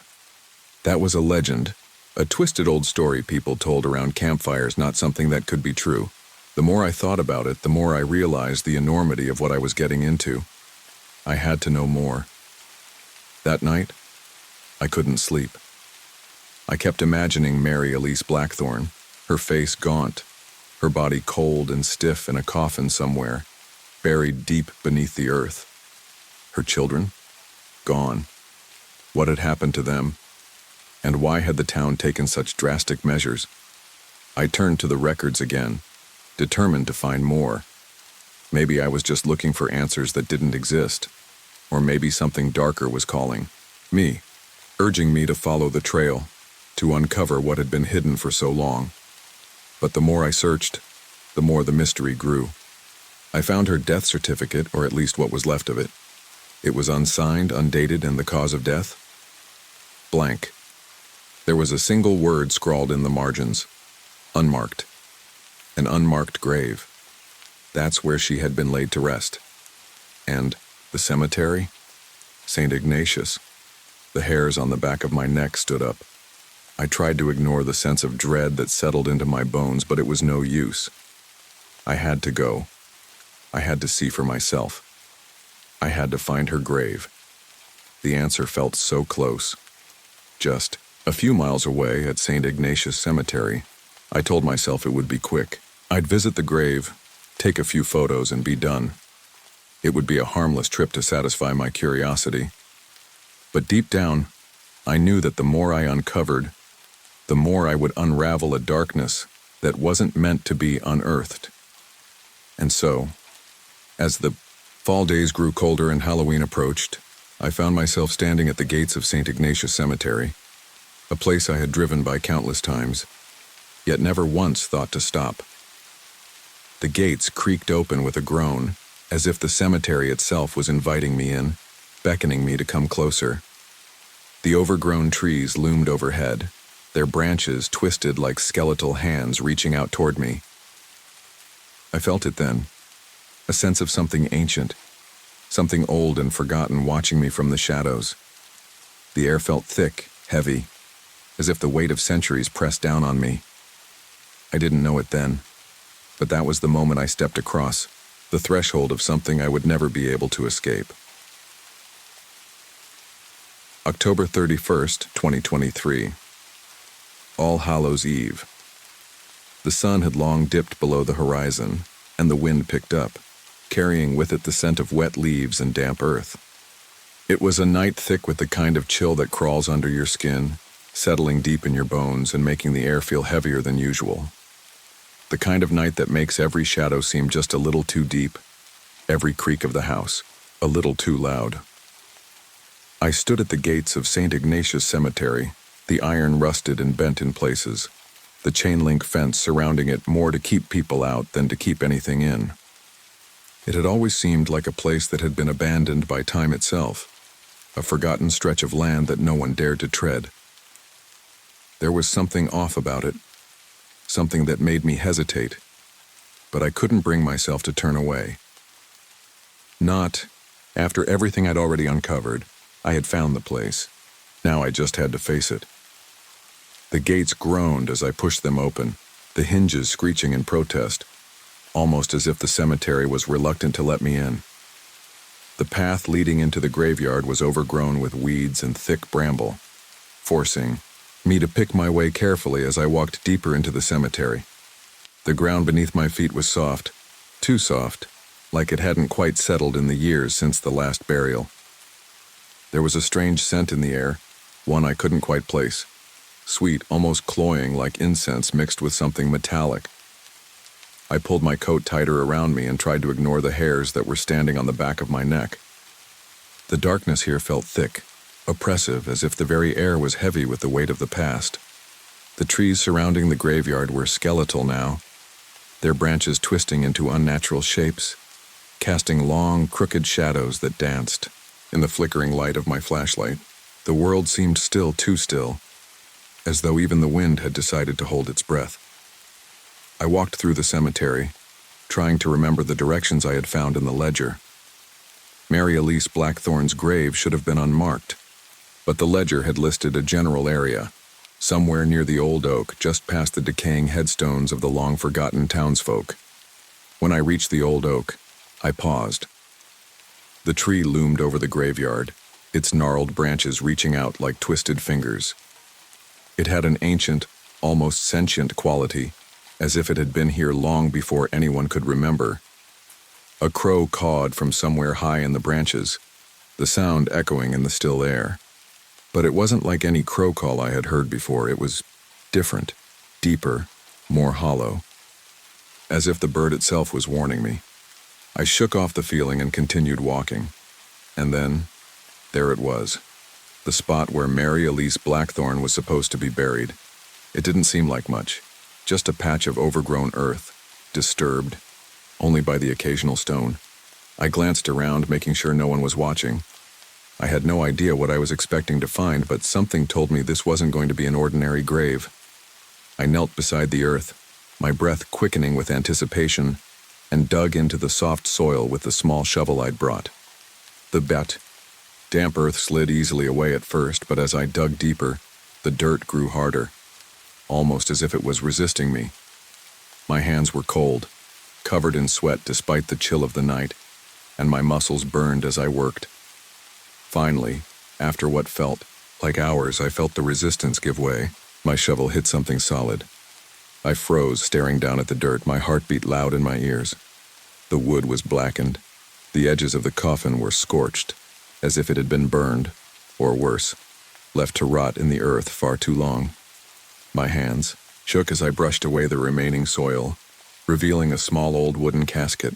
The name Mary Elise Blackthorne was faintly visible on the rotting wood, carved into the side, though the letters had all but faded over the years. I swallowed hard. This was it. This was her. I hesitated, unsure of what to do next. My mind screamed at me to leave, to forget about this. But I couldn't. There was a pull inside me, a need to understand, to know the truth about what had happened all those years ago. I grabbed the edge of the coffin and, with all my strength, wrenched it open. The wood creaked, groaning as if it had been trapped in the earth for far too long. Inside, the sight made my stomach lurch. There, nestled in the coffin, was a bundle of tattered black fabric, as though someone had tried to wrap it up for burial. It was hard to make out the shape, but I could tell this wasn't a woman's body. This was something else, something wrong. A cold gust of wind blew through the graveyard then, carrying with it a strange, acrid scent. A scent like burning herbs, old incense, and something metallic. I glanced up, my breath catching in my throat as I heard a rustling sound from behind me.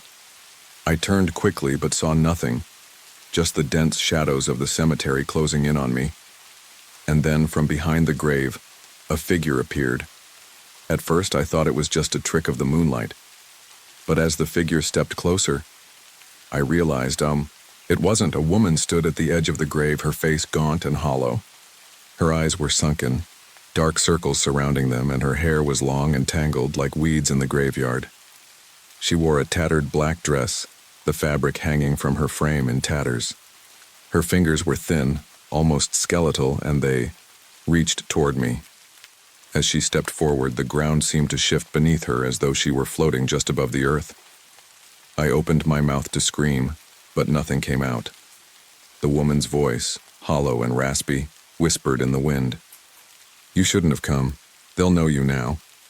I tried to back away, but my legs felt frozen like lead.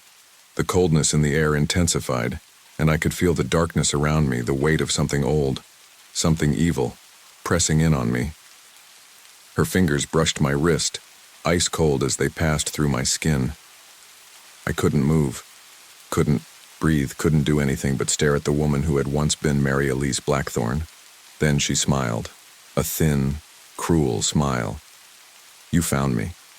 Now blood calls to blood." I blinked, and the woman was gone. My heart hammered in my chest as I stumbled back, tripping over the edge of the grave. I scrambled to my feet, my body trembling, my breath coming in ragged gasps. The woman's warning echoed in my mind, and I knew then that whatever had been buried here wasn't finished. It wasn't just a ghost, a forgotten tragedy. It was a curse, and now it had found me. November 1st, 2023. The air was frigid now, cutting through my jacket and sinking into my skin. After the encounter in the graveyard, I felt like I was carrying the weight of something much heavier than my own fear. The old woman's words echoed in my mind. Blood calls to blood. What did she mean? Why had she chosen me? I couldn't shake the feeling that something had changed inside me.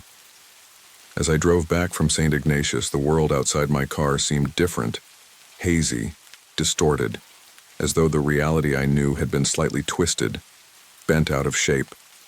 The road seemed longer, the trees looming too close, and every shadow stretched just a little too far. I kept glancing at my rearview mirror, expecting to see someone or something following me.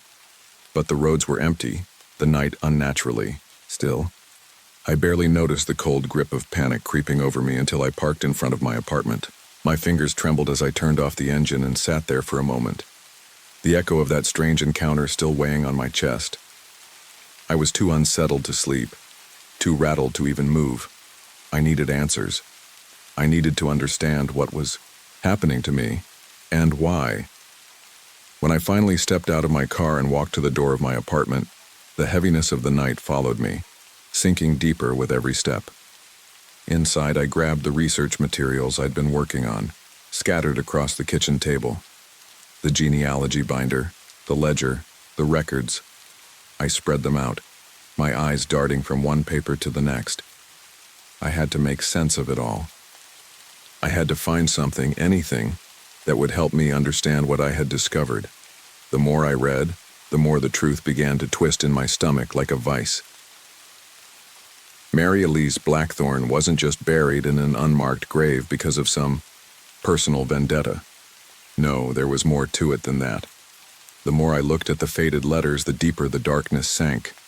The whispers from the graveyard had been right. It was about more than just one woman. It was about something ancient, a curse that had been passed down through generations. Mary's family, the Blackthorns, were part of something far darker than I had imagined, something more deeply rooted in Blackthorn Hollow than I could ever have anticipated. They weren't just a family of witches. They were practitioners of a ritualistic form of magic, bound to the land and its forgotten secrets, hidden in plain sight among the town's history. The Blackthorn Coven had been the most influential group in Blackthorn Hollow since its inception, in the early 1800s, long before the town even became a formal settlement. Their rituals had gone unnoticed, hidden behind the facade of ordinary life, but they had been there all along, feeding off the land, the town, and most disturbingly, its people. I flipped through the papers, tracing the faded ink on a family tree. Mary Elise had been the youngest of the Blackthorn children, born in 1823, the same year Blackthorn Hollow was officially founded. She had vanished in 1847, just after the mysterious disappearance of her children. I had assumed the town simply forgot about her, but now I understood that it wasn't about forgetting. It was about silencing. The people of the town had buried her alive in a fit of fear, fearing her powers and the curse she was said to have placed on them. I sank into a chair, the truth finally hitting me full force. I wasn't just investigating my family's history. I was entwining myself with it. My blood, my lineage, tied directly into this dark web of witchcraft and forgotten curses. I had no idea what this meant for me, but I knew I couldn't escape it. I had awakened something that had been dormant for over a century, and now it was calling me home. My grandmother had warned me, but I hadn't listened. She had been the one to ask me to research the Whitmore lineage, not out of curiosity, but out of necessity. She must have known something I didn't, something I hadn't yet realized. I thought of her now. What had she known all these years? How much of the story had she kept hidden from me? The phone on the table buzzed, startling me out of my thoughts. I glanced at the screen and saw that it was my grandmother calling. I let the phone ring once more before I answered. Her voice was steady. Too steady when she spoke. Ellie, I've been meaning to speak with you. I think it's time you understood some things about Mary Elise, about the Blackthorns, about your place in it all. Her voice carried a heaviness that made the air in the room feel thicker. It wasn't like her to speak this way. She had always been the calm one, the one who never showed fear. But now, I could hear it, faintly beneath the surface. A tremor. I don't understand, I stammered. What do you mean? What am I supposed to do with this? There was a long pause before she responded, her voice barely a whisper. The blood runs deep, Ellie. You can't escape what's in you. Mary Elise wasn't the only one in that family with power. And now you've started something. Be careful who you trust. Before I could respond, she hung up. I sat there in silence, the weight of her words pressing down on me. Something in my gut told me she had known more than she was letting on. My grandmother had never been one to indulge in talk of curses or witches. Her world was grounded in practical things, in hard facts. But now, I could hear the fear in her voice. I tried to shake it off, tried to tell myself it was just the stress of the research, but the words hung in the air long after the call ended. I glanced at the family tree once more, at the faded names of ancestors I didn't recognize, and something inside me clicked. Blood calls to blood. It wasn't just a warning, it was an invitation. I realized then that I hadn't just stumbled into this mystery. I was always meant to find it. And now that I had, I could never walk away. The Blackthorn curse had latched onto me, whether I liked it or not, and the worst part, I wasn't sure I wanted to escape it. As I stood up to grab my coat, I felt something shift in the room, like the air itself had thickened. The hair on my arm stood at attention, and I turned around, expecting to find someone standing behind me. But there was nothing. Nothing except the shadows, growing deeper, darker. November the 2nd, 2023. The morning after the phone call with my grandmother, everything felt off. I woke up with the same heaviness in my chest, like I was being suffocated by the weight of something I couldn't fully grasp. There was a strange buzzing in my head, a static hum that never quite faded. It followed me everywhere I went, at work, on my walk to the coffee shop, even when I tried to sleep. I couldn't get the conversation with my grandmother out of my mind. Blood calls to blood. What had she meant by that? Had she been trying to warn me all these years? What was it that she hadn't told me? And why hadn't she stopped me from digging into the past? When I returned to my apartment after work, the place felt foreign. The same walls I had known for years, the same worn-out couch, the same kitchen table covered with research materials, they all looked different now. Maybe it was the realization that everything I thought I knew about my family was a lie. Maybe it was the creeping sense that something was watching me, waiting for me to make the next move. The night fell quickly, and with it the unsettling feeling returned. I couldn't shake the image of that ghostly woman from the graveyard, her hollow eyes, her icy touch, the way she had whispered, "They'll know you now." What would they know about me? What had I awakened? The woman's image haunted my every thought, like an imprint on my brain that wouldn't fade. I knew I couldn't leave it alone. My grandmother's warning, the things I had uncovered in the cemetery, all pointed to one undeniable truth. This wasn't just history. This was my history, and I needed to understand it fully, for better or for worse. That evening, I grabbed the last of my research materials, the family tree, the old ledger, the death certificate for Mary Elise Blackthorn, and set out for St. Ignatius Cemetery again. I hadn't planned on going back.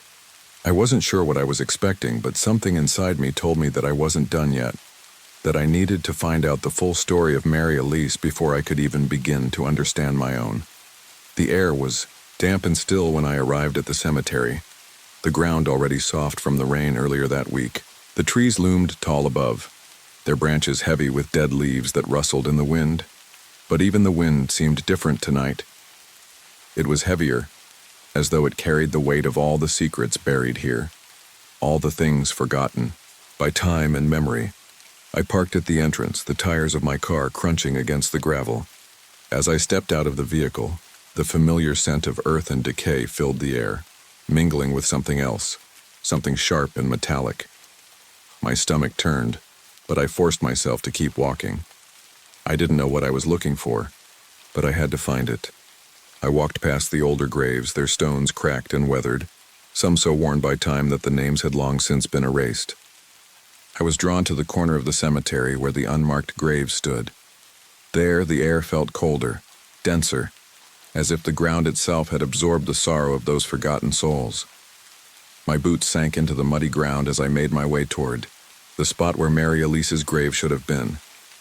The wind picked up, carrying the scent of burning herbs again. The same smell I had noticed the night before at the grave. I stopped, glancing around. My heart pounded in my chest, and I felt that all too familiar unease creeping over me.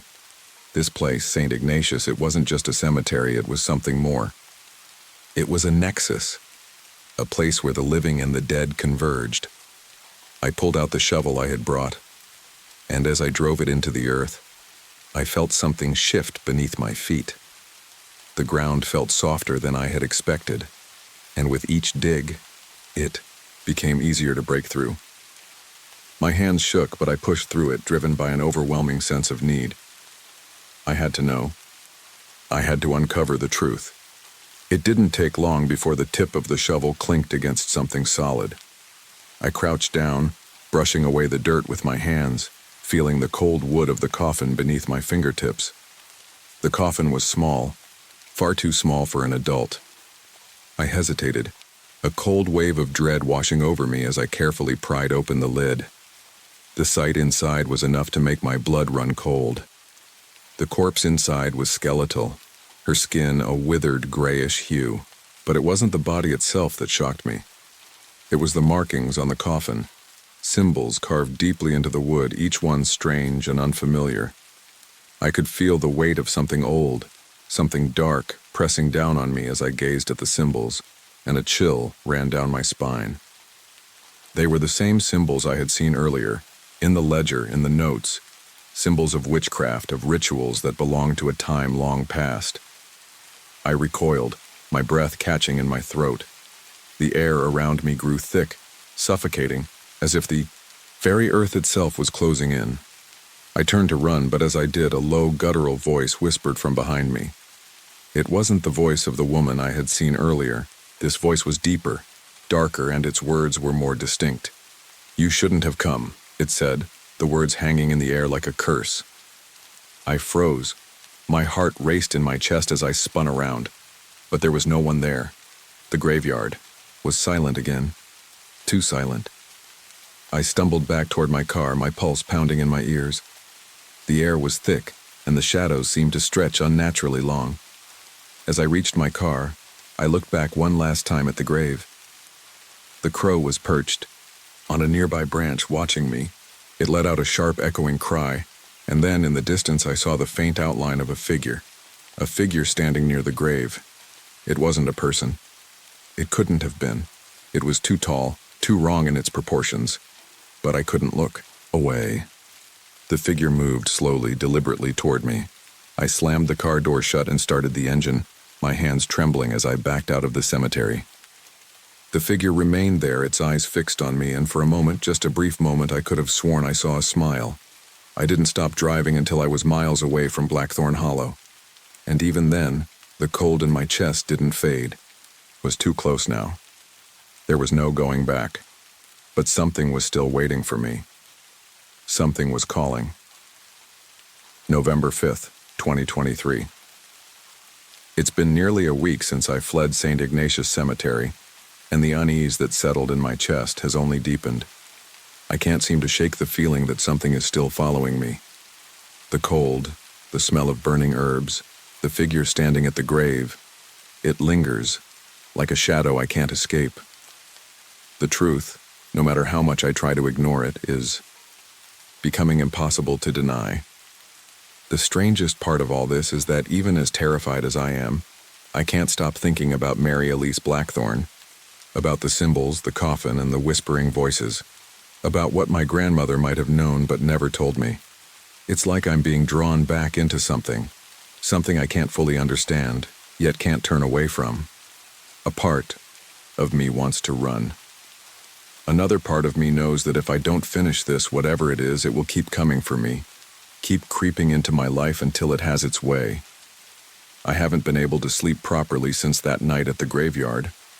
Every time I close my eyes, I see the symbols carved into the coffin, feel the coldness of the woman's touch, and hear the voice whispering in my ear. And always, the crow. The crow that follows me, watching from a distance, silent, but ever present. Need answers. I need to finish this. I had no choice but to return to my grandmother's house. I knew it wasn't over. I knew I had to ask her, what did she know about the Blackthorn legacy? And why hadn't she told me before? What was it that had kept her silent all these years? That afternoon I drove to her house. It was a long drive from my apartment in Burlington to the small farmhouse she had lived in for as long as I could remember, but I needed to confront her. I wasn't sure what I expected to find, but I knew I couldn't keep living in the shadows of my own curiosity. Her house was the same as I remembered, rustic, surrounded by tall pines, and quiet, as if it had always been untouched by time. I parked in the gravel driveway, the sound of crunching rocks beneath the tires strangely comforting. There was a familiar warmth in the air, like the house was a safe place to hide from everything else. But I knew better. There was nothing safe about the truth I was about to uncover. I rang the doorbell, and within moments my grandmother answered. She looked older than I remembered, her silver hair neatly tied back in a bun, her glasses perched on the bridge of her nose as she gave me a gentle smile. "Ellie, dear," she said, stepping aside to let me in. "I was wondering when you'd come." I nodded, swallowing the lump that had formed in my throat. "I need to ask you something. It's about the Blackthorn family, about Mary Elise." Her expression shifted, and I could see the hesitation in her eyes before she spoke. "I knew this day would come," she said softly, her voice tremulous with an emotion I couldn't quite place. "I've hoped for your sake that you'd never have to know the full truth, but you're right, you need to understand you've already come too far." I followed her into the living room, the familiar scent of her home surrounding me. It smelled of lavender and old wood, a comforting smell that felt out of place now given what I had learned. She gestured for me to sit, and I did so, my hands shaking slightly as I looked at her. "Mary Elise Blackthorn was your great-great-great-grandmother," she began, her voice growing distant as if she was preparing herself to speak of something long buried. "She wasn't just some poor woman who died in the graveyard. She was the last member of the Blackthorn coven." I felt my heart pound in my chest, and I struggled to hold back the flood of emotions threatening to overwhelm me. "The Blackthorns were practitioners of witchcraft," my grandmother continued, her eyes clouded with the weight of the memories. "Powerful, dangerous, and obsessed with immortality, they used dark magic to bind their souls to the land, alive or dead. Mary Elise was the last of them. She had children, 3 of them. And when they disappeared, the townsfolk believed she had cursed them. They were wrong. She didn't curse them. She made them disappear." I blinked, confused and horrified. "What do you mean, made them disappear?" "She sacrificed them," my grandmother replied in a voice that seemed impossibly calm for the gravity of her words. "To prolong her life. She was desperate to live forever, Ellie. She thought the blood of her own children would be the key. But the ritual went wrong. The townsfolk, terrified, dragged her to the cemetery and buried her alive." I recoiled, unable to fully grasp what she was saying. "You knew about this?" "Of course I did," she said, her voice becoming more sorrowful. "I was raised on these stories. It's in our blood, Ellie. All of us, every one of us descended from Mary Elise, are marked. The Blackthorn bloodline is cursed, and you've awakened it." The truth hit me like a slap. I wasn't just a descendant of Mary Elise Blackthorn. I was her heir, tied to this curse, tied to the power she had tried to wield. I had opened the door by searching for answers. I had called something back from the grave, and it wasn't finished with me yet. As I tried to process the weight of my grandmother's words, a sudden noise broke the tension. A scratching sound came from the attic above, faint but unmistakable. It was the sound of something scraping against wood, something, or someone, moving around up there. I turned, eyes wide. "Grandma," I asked, my voice barely a whisper, "what's in the attic?" She didn't answer. Instead, she stood up slowly, her gaze shifting toward the ceiling. And then, in the silence that followed, I heard it too. A voice, soft, almost pleading. "Ellie, come upstairs. Come meet your true family." I froze, heart pounding in my chest. My grandmother's face went pale as she turned toward the stairs. "No, Ellie. You can't go up there," she whispered urgently, gripping my arm with an unnatural strength. "Not now. Not ever." But it was too late. The door to the attic creaked open by itself. I felt the weight of the curse settle on me then, heavy and suffocating.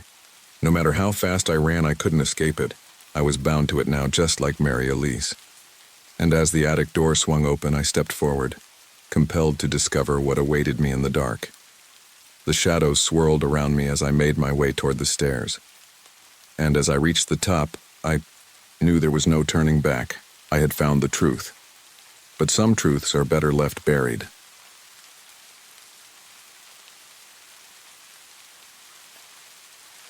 I should have trusted my gut. The moment I pulled up to Black Hollow Storage on that cold October evening, something about it didn't sit right. Maybe it was the crumbling metal fence, or the fact that the whole place smelled like diesel and something older, like a rotting memory. But I was on a budget, and after a string of bad luck with gigs and deadlines, the cheap rental rate was too good to pass up. The storage unit would be a place to stow my equipment between shoots, away from the clutter of my apartment. When I arrived, I was greeted by Lydia Graves, the manager. She seemed fine, though her eyes were a little too hollow for someone running a business. She handed me a key and showed me to Unit 42, tucked in the back corner. I remember the overhead lights buzzing, flickering like they didn't really want to work. But again, I figured it was just a matter of bad wiring, like Lydia had explained. It wasn't ideal, but it was cheap, and I was desperate. The first few days were uneventful. I started bringing in my camera equipment and various gear, taking my time to organize the space. The walls of the unit were lined with old shelving, some of which had peeling paint, and the concrete floor was chipped and cracked. But the thing that bothered me the most wasn't the state of the place. It was the feeling of being watched. Every time I stepped inside, it felt like there was something in the shadows, something that didn't belong. I chalked it up to the isolation and my own overactive imagination. But then, things started happening. Little things at first. My $2,000 Nikon camera, which I always made sure to place carefully on the shelf, was found in the corner of the unit one afternoon. I could have sworn I left it on the shelf, lens facing up, but there it was. Lens cap screwed on backward. It didn't make sense, but I figured maybe I'd knocked it down by accident and hadn't noticed. The next night, as I was going through some shots on my laptop, I heard it. A tapping. 3 sharp knocks, followed by a pause. Then another 3. It wasn't loud, but it was distinct. My first instinct was to blame the building's ancient wiring, maybe something in the walls causing the odd sound. But the noise came at exactly 3:33 a.m. each night. At first I tried to ignore it. Just an odd coincidence, right? But then it happened again the next night. And the night after that, I went to the office to talk to Lydia about it, but she just gave me a vague smile, one that didn't quite reach her eyes, and told me not to worry about it. "These old buildings, they've got their quirks," she said with a chuckle. "If you start hearing singing, though, you get out. Ain't no radio in here." I laughed it off, but I didn't forget what she said. Singing?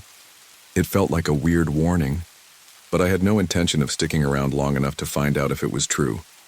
I figured it was just her way of brushing me off. Maybe she knew something I didn't, but it didn't seem like the kind of thing you ask about casually. Instead, I focused on my work. Still, the tapping continued, and the feeling of being watched didn't go away. It was like something was always just out of sight, just out of reach, as if the shadows themselves were waiting for me to turn my back. I wish I'd trusted my instincts sooner. But when you're on a deadline, and you're trying to make ends meet, you don't always listen to the little voice in your head that tells you something's wrong. I remember walking back to my car one evening, after locking up the unit. The breeze was cold, the kind of crisp air that makes your skin crawl. I turned to look at the building one last time, and that's when I saw it. The lights in the hallway, Unit 42 was down a darkened corridor at the back of the complex. Flickered, once, twice, then stayed dark. I stood there for a moment watching the shadows stretch and twist along the chain-link fence. I didn't feel right about it, but I shook it off. It was just a broken light, right? That's what I kept telling myself. That's what I wanted to believe. But somewhere deep inside I knew something was wrong. Something was coming for me, and it was already inside. The next few days were a blur of late nights and busy mornings. I tried to ignore the weirdness of Black Hollow storage, focusing on my work instead. I had a deadline, a big project that required me to stay up late sorting through hundreds of photos. But the moments I spent in the unit weren't as peaceful as they should have been. Every time I went to retrieve a piece of equipment, it felt like the walls were closing in just a little bit tighter. The heavy silence of the space was oppressive, as if the whole building was holding its breath. But the strange things kept happening. It started with the toolbox. I had a Craftsman toolbox, the kind with a lock on it, and I always made sure to keep it secured when I wasn't using it. I had some expensive gear stored in there, spare lenses, batteries, flash drives, and I wasn't about to take any chances. I remembered locking it the night before, but the next time I went to open it, I found it sitting on the edge of the shelf, balanced in a way that didn't make sense. The lock was still cold to the touch, but the toolbox was perfectly placed, like someone had set it down carefully. I could have sworn I hadn't left it like that. I took a deep breath, trying to convince myself it was just a mistake, that maybe I'd been more tired than I realized. But as the days went on, I couldn't shake the feeling that I was being watched. And it wasn't just a vague sense of unease. There was a tangible weight to it. When I was in the unit, alone, I started to notice the shadows in the corners of my vision. Every time I turned my head, they seemed to shift just out of sight, and then came the handprint. I remember walking into the unit after a long day of shooting. The door was locked and the lights buzzed overhead as I stepped inside. As I made my way to the back to grab a new lens, I froze. Right there on the inside of the door, just below the handle, was a handprint. It was a thick, greasy print, black and oily, smeared across the metal. It looked like something had placed its hand there, pressing down hard enough to leave an impression. The smell hit me next. It was faint at first, like something faintly medicinal, but then it became unmistakable, embalming fluid. The kind of scent you associate with old, decaying hospitals. It made my stomach twist. I took a step back, my heart pounding in my chest. I told myself it was just a weird stain, maybe from a rat or something else that had gotten into the walls. I tried to rationalize it, but that smell, the heaviness of it, lingered in the air long after I left the unit. The next night, things got worse. I'd installed a security camera in the unit, hoping to get some peace of mind after the odd occurrences. I had it set up to record every time I was away, just in case something weird happened while I wasn't there. I knew the place had a bad reputation, but I wasn't prepared for what I found. When I played the footage back the next morning, I saw something I couldn't explain. I was standing in the middle of the unit, looking through some photos on my phone. The camera angle captured me from the corner of the room, focusing on the far side of the unit. But in the background, something moved. A shadow darted past, too fast to catch with the naked eye. I froze. I rewound the video, watching it frame by frame. There, right in the corner of the room, was the shadow. It was a blur, but I could make out something humanoid. Its shape wrong, like the figure wasn't quite formed right. I could see the outline of limbs, but they were too long, too sharp. I felt a chill creep up my spine as I realized that whatever it was right behind me. I checked the timestamp. Euro. The recording hadn't caught any of the time I'd spent in the unit that night. It was as if the clock had reset, the whole hour gone. I'd never seen that before. I left the footage running the next night, hoping to catch whatever it was. But when I went back to check, the recording was gone, erased. I had no explanation, no rational reason for what I was seeing. That night, the tapping started again. But this time, it wasn't just in the walls. It was louder, closer, and it wasn't just 3 knocks. It was a rhythm now, like something was trying to get my attention. 3 knocks, a pause, then 3 more. Over and over. I didn't sleep that night. Instead, I stayed up watching the clock tick past 3:33 a.m. The sound didn't stop, and neither did the feeling that something was waiting for me in the dark.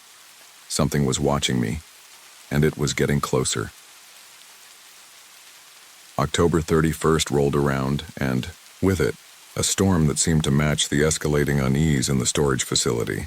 The weather had been slowly turning colder, the air thick with the promise of frost. But that night, the storm broke with a vengeance.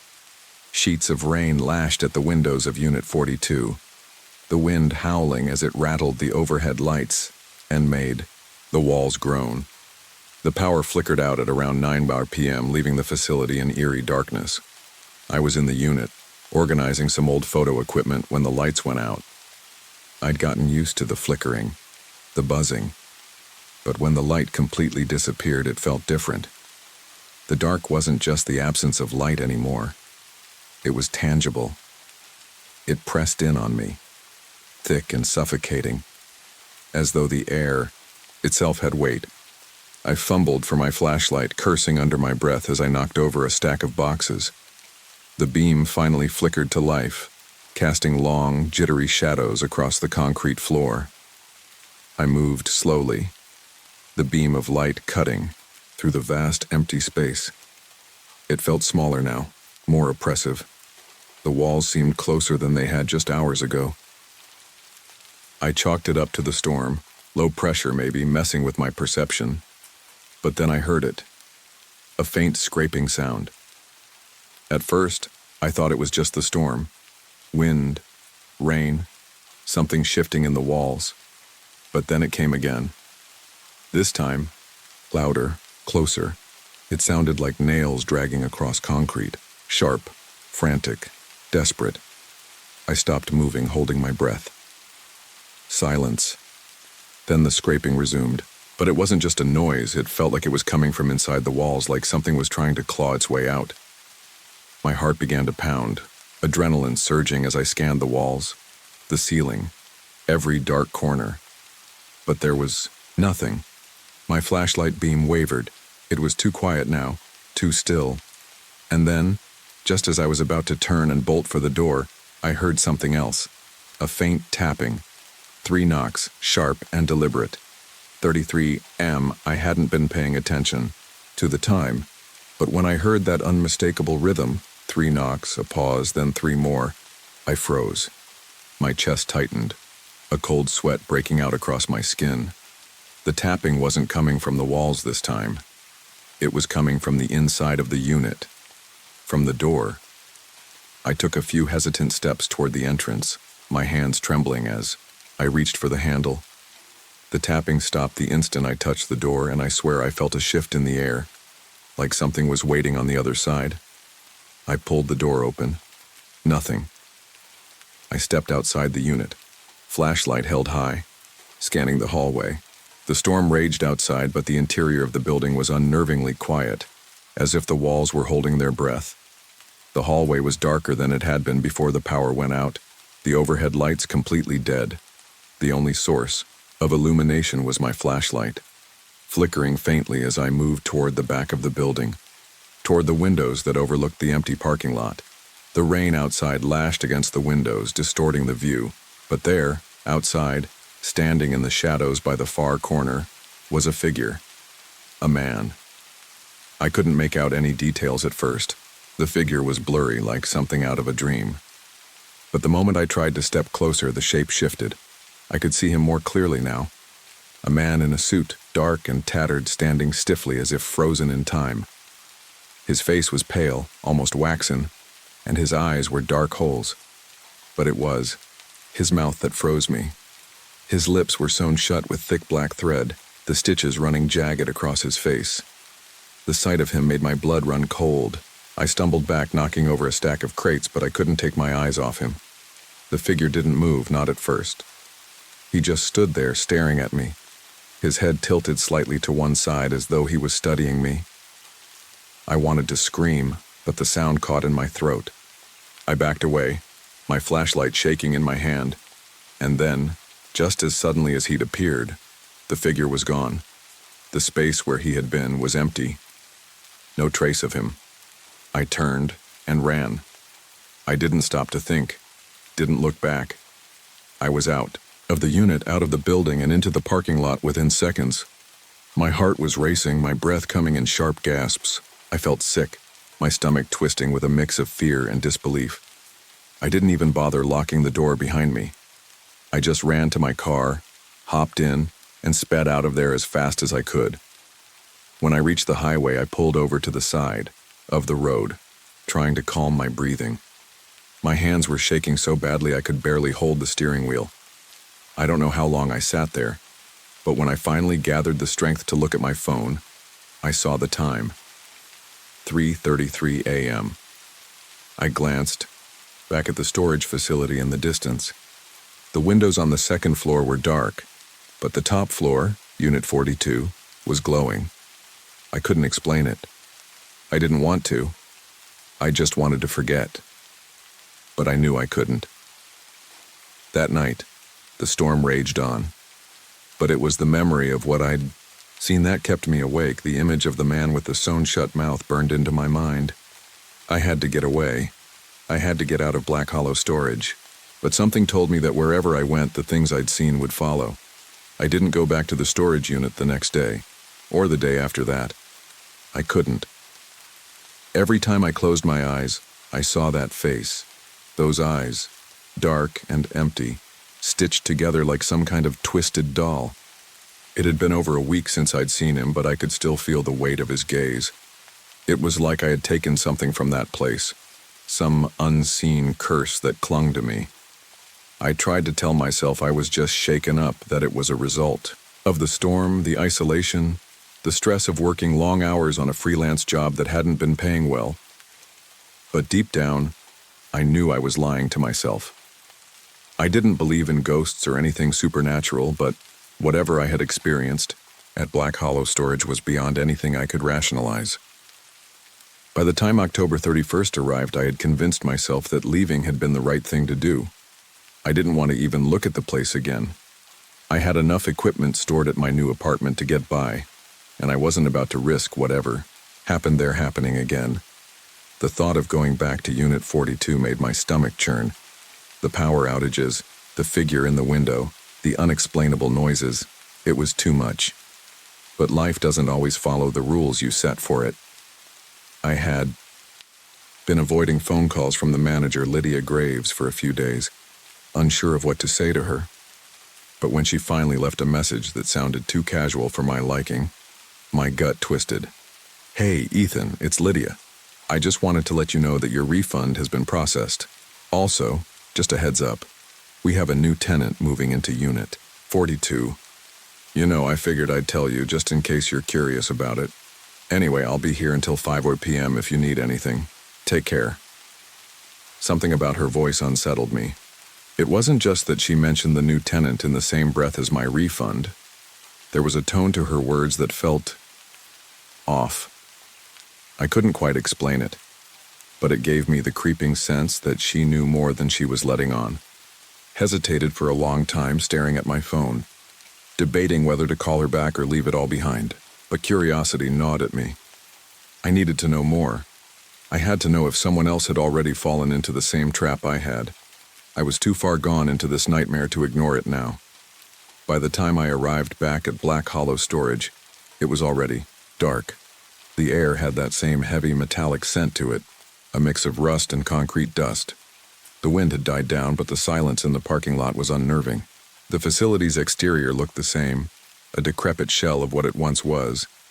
But something about the place felt different now. It felt like it was waiting for me. I parked in the lot, the headlights cutting through the gloom and landing on the faded sign at the entrance. Black Hollow storage was barely legible, its paint chipped and worn.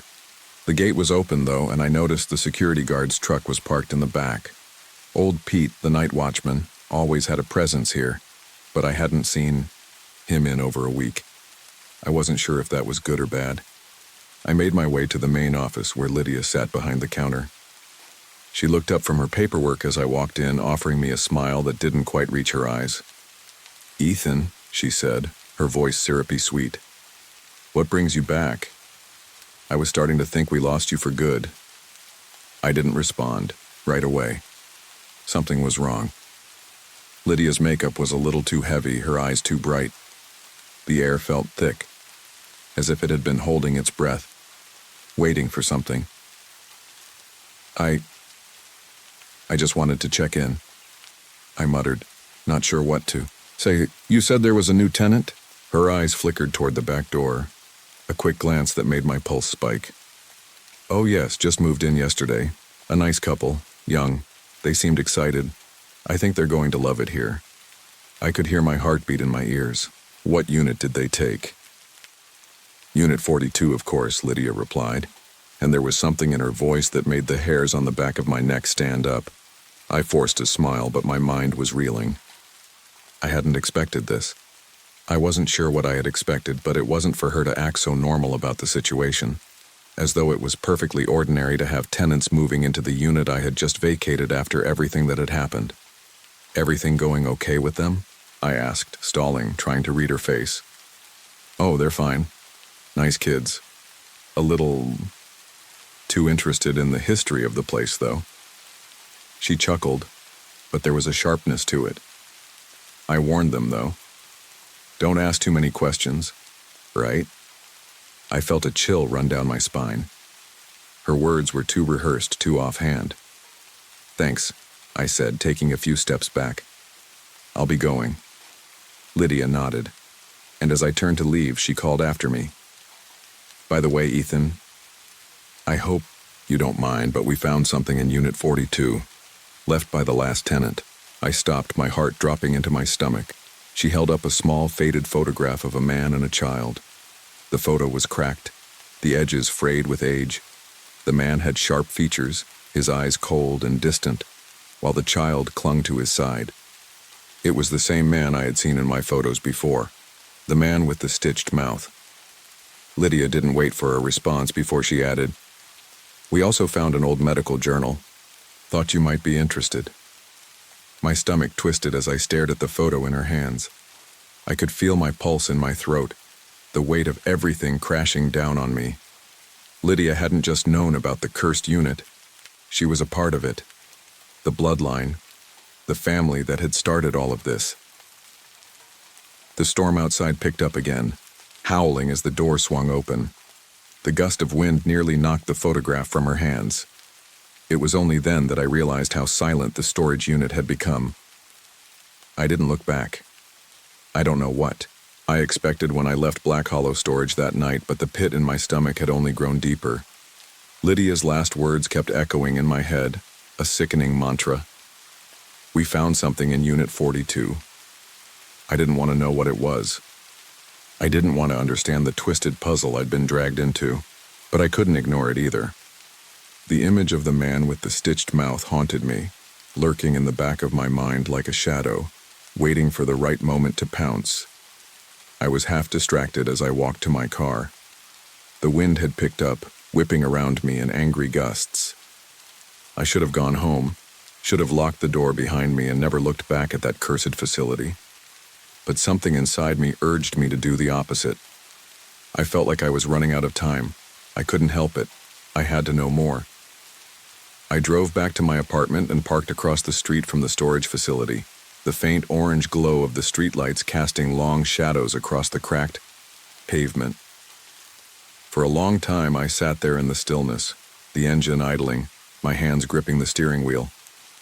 I told myself I wasn't going to go back. That was the rational thing to do, the smart thing.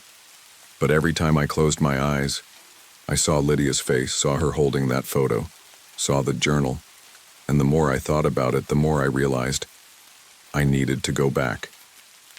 I needed to know what I was dealing with. I parked further down the street out of sight and waited. The minutes dragged on. Around 2 a.m. the wind died down. The last remnants of the storm passed, leaving only a damp chill in the air. I checked my phone. No messages. The world felt quiet. Too quiet. Like it was holding its breath. When I finally made my way to the front of the facility, I was careful not to make a sound. I didn't want anyone to see me, especially Lydia. I didn't want her to know I was still curious, still investigating. But the truth was, I had already crossed a line, and there was no going back. I was as much a part of Black Hollow as it was a part of me. I snuck through the side gate. The lock was easy to bypass. Old Pete was nowhere to be seen as usual. The guard's truck was gone, and for the first time since I'd been here, the place was completely still. The shadows of the rusted storage units seemed to stretch unnaturally, dark shapes moving just outside the reach of the streetlights. I felt the hairs on the back of my neck prickle, my instincts screaming that I was being watched. The air smelled of something old, something decaying, like the earth itself was trying to swallow the building whole. I made my way to Unit 42. The door stood ajar, a sliver of darkness beckoning me inside. My heart thudded in my chest as I approached, every step feeling like a weight I couldn't bear. But I couldn't stop myself now. Whatever had been hidden in the walls, whatever Lydia knew, this was the moment I would finally face it. I stepped inside. The unit looked different in the dark. The walls seemed to close in around me, and the air inside felt thick, damp.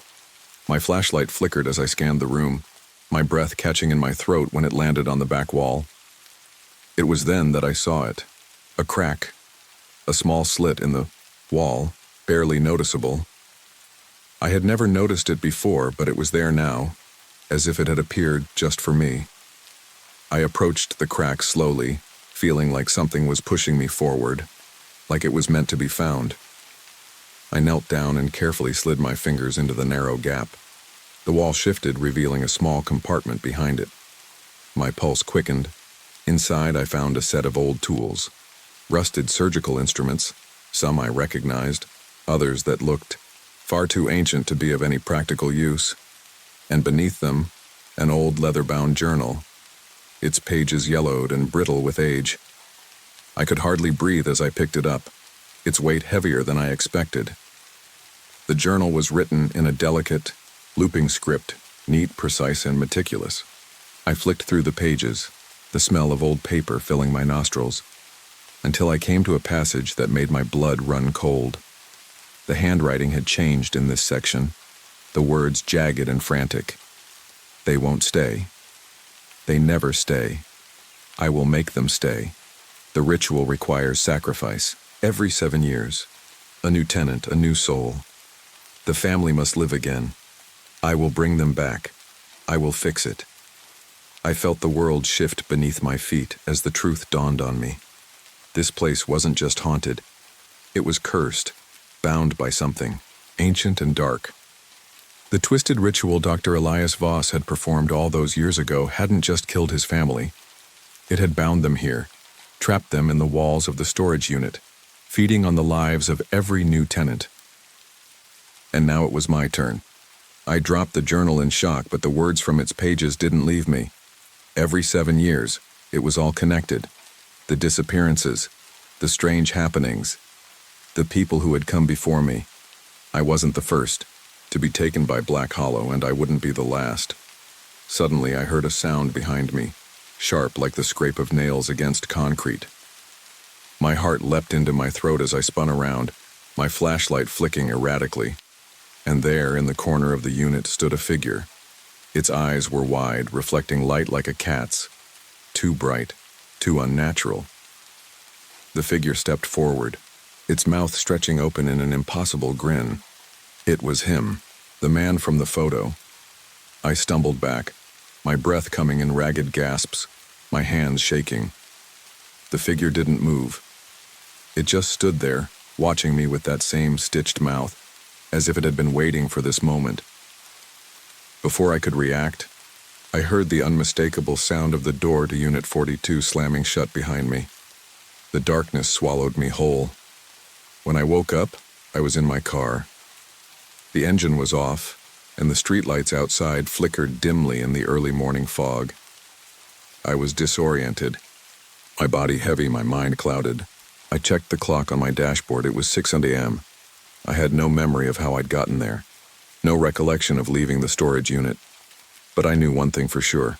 The curse of Black Hollow storage hadn't let me go.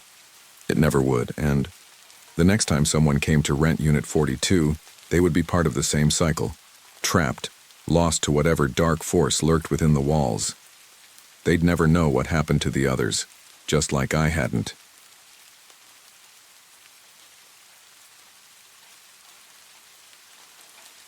It was late in the evening when I got my first real taste of Lockwood Tower's weirdness. I had only been on the job for a week, but already I had more questions than answers. Frank Varga, former cop, now night watchman, ready for the quiet life. Or so I thought. I'd heard the rumors about the building. People in the city talked about it like it was cursed, but when you've worked in law enforcement as long as I did, you get used to rumors. Most of them are just stories people tell to make their ordinary lives more interesting. But there was something about Lockwood Tower that felt different. Something unsettling. I was working the 10 p.m. to 6 a.m. shift. It wasn't glamorous, but it paid well, and I didn't have to deal with the chaos of the day-to-day world. I was stationed on the 47th floor, the highest occupied floor in the building, which was mostly used for office spaces and conference rooms. The security office was just off the elevator lobby. It was a quiet place. Too quiet. I didn't mind it, though. A few monitors, a cup of coffee, and the occasional check of the building systems. My kind of gig. But that first night, I was already starting to wonder if I made the right choice. It started like any other shift. I had a mug of black coffee in hand and was reviewing the security footage from the previous night. Standard stuff. Nothing to suggest anything out of the ordinary. As I sat there, the wind picked up outside, howling through the elevator shafts like a dying animal.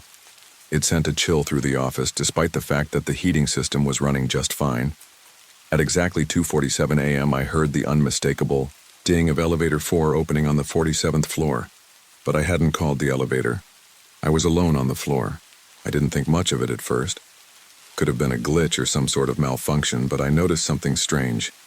The faint smell of copper filled the air, like blood that hadn't been wiped away. I couldn't help it. I had to check. Left the security office and walked down the long hallway toward the elevator. The smell of copper was getting stronger, almost suffocating, and I realized it wasn't just coming from the elevator. It felt like it was in the walls, in the floor beneath my feet. The whole place felt wrong. When I reached elevator 4, the doors were wide open. There was no one inside. The floor was empty, and the lights were dim, casting long shadows that seemed to stretch further than they should. I peered inside, half expecting to see someone standing in the back corner, but the elevator was empty. I took a deep breath and pushed the button to close the doors. But as I did, I noticed something odd on the floor. A single fingerprint smudged into the polished metal left an impression like it was trying to claw its way out.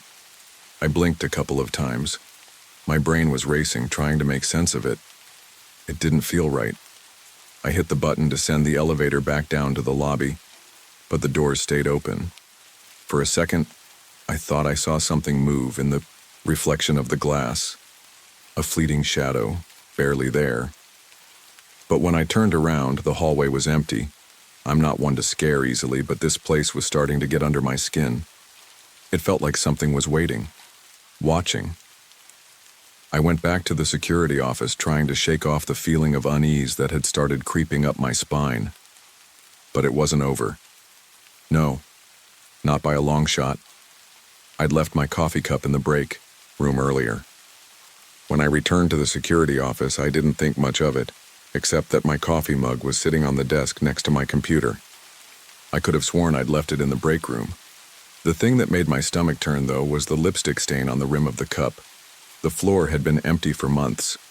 There was no one here, no one who would have left a mark like that, and that's when I heard it, the crackling of the PA system. A woman's voice, barely audible but unmistakable. "Check the conference room, please." The hairs on the back of my neck stood up. I knew I wasn't supposed to be hearing anything from that PA system. It was disconnected after hours. No one should have been able to speak through it. I grabbed my flashlight and headed for the conference room. The moment I stepped off the elevator and into the hallway, I heard footsteps behind me. Sharp, deliberate clicks.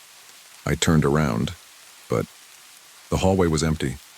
The sound stopped. My heart was hammering in my chest as I stood there, staring down the empty hallway, waiting for the footsteps to start again. But they didn't. Instead, I noticed something else. The faint smell of something burning, like an electrical fire. I turned and walked toward the conference room, my flashlight beam shaking as I moved. The building seemed to groan under my feet like it was shifting. Every corner felt like it was hiding something I wasn't meant to see. And that's when I heard it again. Click, click, click. Wingtips, fast and deliberate, echoing down the hall. I froze. I turned. The motion-activated lights flickered on. There, at the end of the hallway, were two perfectly wet footprints leading into a supply closet. I walked slowly toward the closet, my pulse pounding in my ears.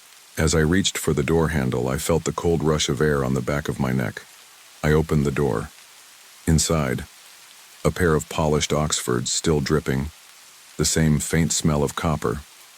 The lights flickered, and for a brief second I thought, I saw someone standing behind the shoes in the shadows.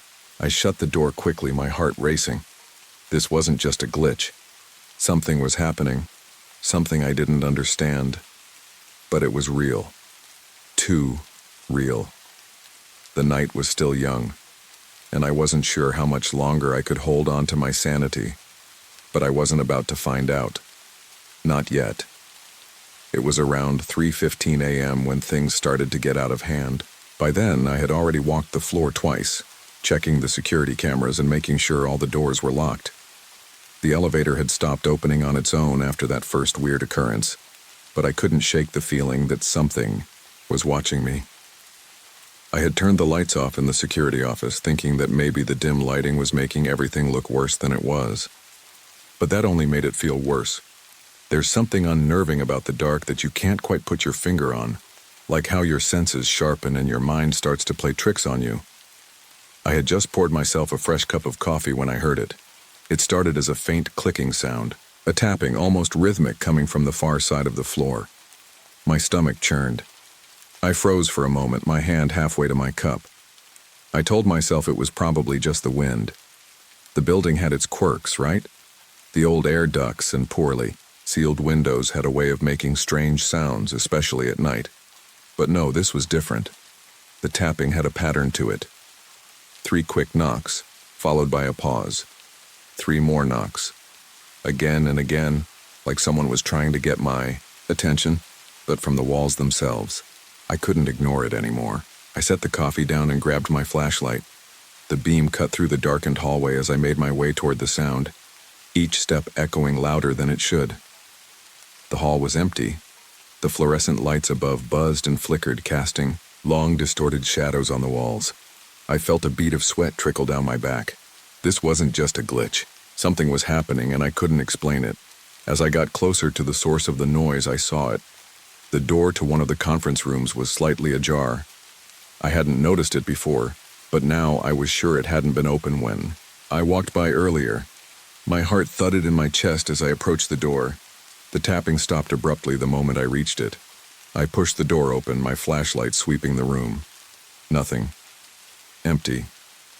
A few chairs scattered around the table, a projector in the corner. Dust was gathering on the windowsills. The place looked abandoned, as it should, but something felt off. There was a heaviness in the air, like the room had been holding its breath for too long. I checked the other rooms down the hall one by one, but everything was as it should be, empty. I was starting to feel like I was losing my mind. The tapping had stopped, but now there was something else.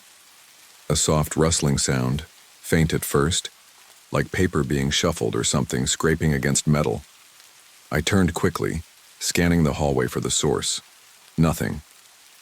Then, the sound of footsteps, wet and slow, echoed from somewhere behind me. My flashlight flicked over the floor, and that's when I saw it. A fresh, wet handprint on the filing cabinet. It was smeared like something had pressed its palm against it, leaving a trail of dark, sticky liquid. My stomach twisted as I knelt to examine it.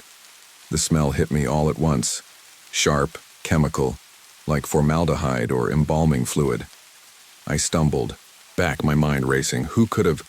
The sound of the footsteps came again, closer this time. My blood ran cold. I stood up, my hand gripping the flashlight tight. I spun around, expecting to see someone standing behind me. But there was no one. The hallway was still. The lights above hummed softly. But I wasn't alone. I could feel it. I rushed back to the security office, my heart pounding in my chest. I grabbed the intercom and called out to the night manager, Lydia Graves. There was no answer. I hit the call button again. Silence. I checked the security cameras. There was something strange going on with the footage. Every time I rewound the video to a previous timestamp, there were small inconsistencies. The shadows were all wrong. People walked through the hallways, people who shouldn't have been there. I saw a man in a 1980s business suit, but when I turned around, the office was empty. What the hell? I felt the floor beneath me shift as if the building itself was breathing. A low groan echoed through the walls. Something was shifting, something I didn't understand. The clock on the wall read 3:33 a.m. I had been on edge for hours, but now, the tension was unbearable. I leaned forward, watching the grainy footage on the screen. There was a figure standing behind me, in the reflection of the monitors, like a ghost caught just outside the frame. I spun around. The office was empty, but the camera still showed me sitting at the desk looking frantic. I was screaming. Silent, but I could see my lips moving, my hands shaking. I blinked rapidly, trying to shake the image from my head. When I looked back at the camera feed, the man in the suit was gone. I needed to get out of there, but my body felt like it was glued to the chair. The sweat on my forehead was cold, the air thick with tension. I grabbed my coat, trying to steady myself, but my hands were shaking too much. I was about to make my way to the exit when the lights flickered again, and I heard the unmistakable sound of typing. It was coming from the abandoned HR office on the other side of the floor. I didn't want to go. I knew I shouldn't go, but my feet carried me there anyway. I could hear the typewriter, the clicking of the keys as I stepped into the dark office. The air was damp, heavy with the smell of dust and old paper. There at the desk was a figure, a man wearing a suit, just like the one in the reflection earlier. But this time, he wasn't just standing there. His fingers were moving over a rusted typewriter, the keys clicking furiously as if someone or something was still writing. I stepped closer, heart pounding in my chest. The page in the typewriter read, Employee 047, Frank Varga. Status, replacement found. I froze. My breath caught in my throat as the door slammed shut behind me. The room was dark now, and the only light came from the flickering flashlight in my hand. I was trapped. The typewriter clicked again. The paper began to slide through the rollers, revealing the next line, Employee 047, terminated. I turned to leave, but the door wouldn't budge. My pulse raced and my mind scrambled to make sense of what was happening. But no explanation was coming. It was just me, the typewriter, and the sound of my own heartbeat. I didn't belong here. I needed to get out, but now it seemed like the building wouldn't let me. The clock on the wall ticked louder than usual, as if mocking me, counting down to something I couldn't escape. My pulse quickened as I pressed my shoulder against the door, trying to shove. It opened, but it was as solid as a wall. There was no give at all. Panic started to claw at my chest, tightening like a vice. I pounded the door, desperate, shouting for someone, anyone, to hear me. But the only sound was the echo of my own voice bouncing off the cold, sterile walls of the office. The typewriter clicked again. It was like a heartbeat now, relentless. Like the room itself was pulsing with the sound. I couldn't stop staring at it. The letters typed themselves, slow and deliberate, like someone, something, was using the machine as its own tool, crafting my fate in real time. I stood there frozen, as if my body had betrayed me. The page slid out of the machine, curling at the edges. I hesitated before I walked over to it, my legs weak, every part of me telling me to get the hell out. But I was transfixed. The words weren't just typed out, they were burned into my brain. It read, Employee 047, terminated, Employee 047, replacement found.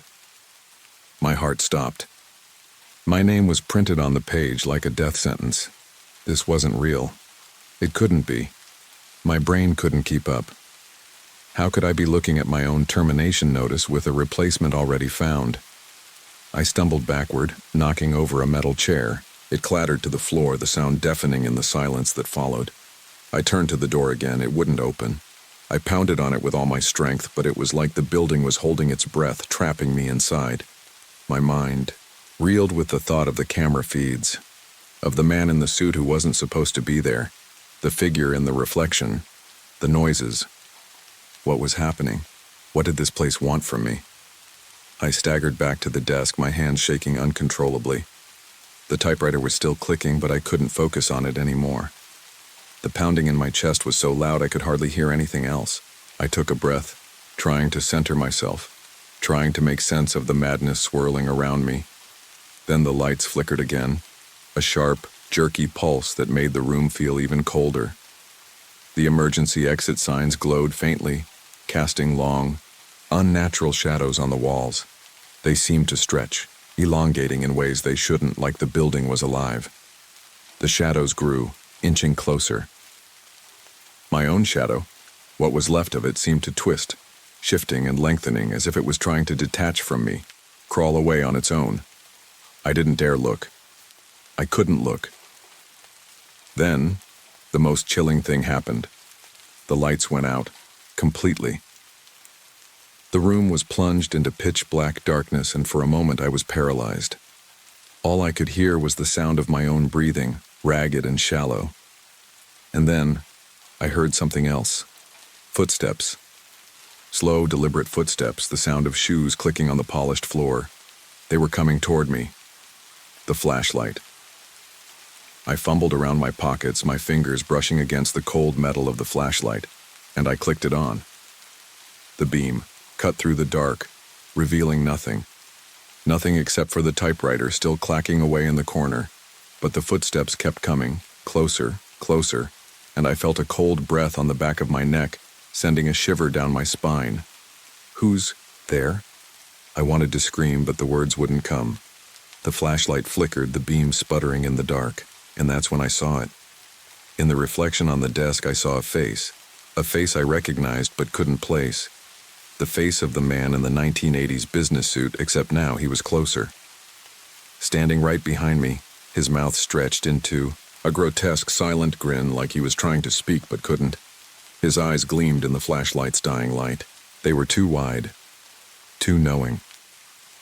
My legs gave out beneath me and I fell to the floor, my breath coming in quick gasps. I crawled backward, trying to get away from the figure, but there was no room. No escape. Why am I here? The question burned in my mind, but I didn't have time to answer it. The air in the room grew thick with a heaviness that pressed against my chest. It felt like the walls were closing in on me. I reached for the door again, pounding against it with the heel of my palm, but it didn't budge. And then, I heard it. Voice. Soft at first, barely a whisper, but growing louder. You were never meant to leave. I turned to the desk, desperate to understand what was happening. The typewriter was still going, still typing. The page that had been printed earlier now read, Employee 047, Frank Varga. Status, replacement found, no escape. I grabbed the page, my fingers shaking violently as I tore it out of the machine. I felt like I was going mad. But this wasn't madness. This was something real. Something terrible. I couldn't breathe. I couldn't think. My mind spun in circles, grasping for anything that made sense, but it was all slipping away. The lights flickered once more, and then the room was bathed in red. Emergency lights. The shadows now stretched far, far too long, and in the distance, I heard the unmistakable sound of typing, typing, typing. Something moved behind me, and for the first time since I entered this place, I was too terrified to look back. There was no way out. There never had been. And that's when I realized what had happened to the last guy, the one who had quit. The uniform he left behind. It was clear now. He didn't quit. He was gone. The building had taken him, just like it was taking me. With a final breath, I slumped to the floor, and the typing kept going, louder, louder, louder, until everything faded to black. I never made it out. It was over. Or at least, that's what I thought as I sat on the floor, staring at the now blackened monitors. My hands were numb from the adrenaline, still trembling slightly as if they hadn't yet fully grasped the terror I had just lived through. The flashlight I'd dropped earlier lay on the ground beside me, its faint glow flickering on and off like the last heartbeat of the building itself. My eyes weren't focusing properly. I could still see the grotesque smile of the man in the suit, his wide eyes frozen in my memory. The echo of his grin haunted me as though it was still there, just out of reach, waiting to snap back to life. But that was impossible, right? It had to be. I reached for my phone, thinking of calling for help, but then stopped myself. Who would I call? The cops? The people in charge? The ones who had left me here, abandoned to this nightmare? And what would I tell them? That I saw a dead man standing in front of me? That I was now trapped in a building that was alive in ways I could barely understand? I was still trying to wrap my head around it all when I heard something. The unmistakable sound of typing again. Slower now. Deliberate. But this time, it wasn't coming from the typewriter. No, this time it was coming from behind me. Louder, more deliberate. I stood up, my legs shaky, barely trusting the floor beneath me. I didn't even want to turn around. I already knew what I would see. That was the sick thing. Even though I didn't want to face it, I knew. Taking a deep breath, I spun around. And there he was. Alistair Lockwood. The man who built this place. The man whose name I'd seen on every document, whose portrait adorned the lobby, whose ghost had haunted the building for decades. His suit was still the same, pressed, expensive, the kind of fabric that never wrinkles. His face, however, had changed. It wasn't the same blank expression that had watched me in the reflection. This time there was something more. A twisted, horrifying grin stretched unnaturally wide across his face. It was too wide, too stretched, like it had been forced into that shape, an expression sewn on with invisible thread. His eyes glinted with a predatory light. For a long moment, neither of us spoke. His presence was suffocating.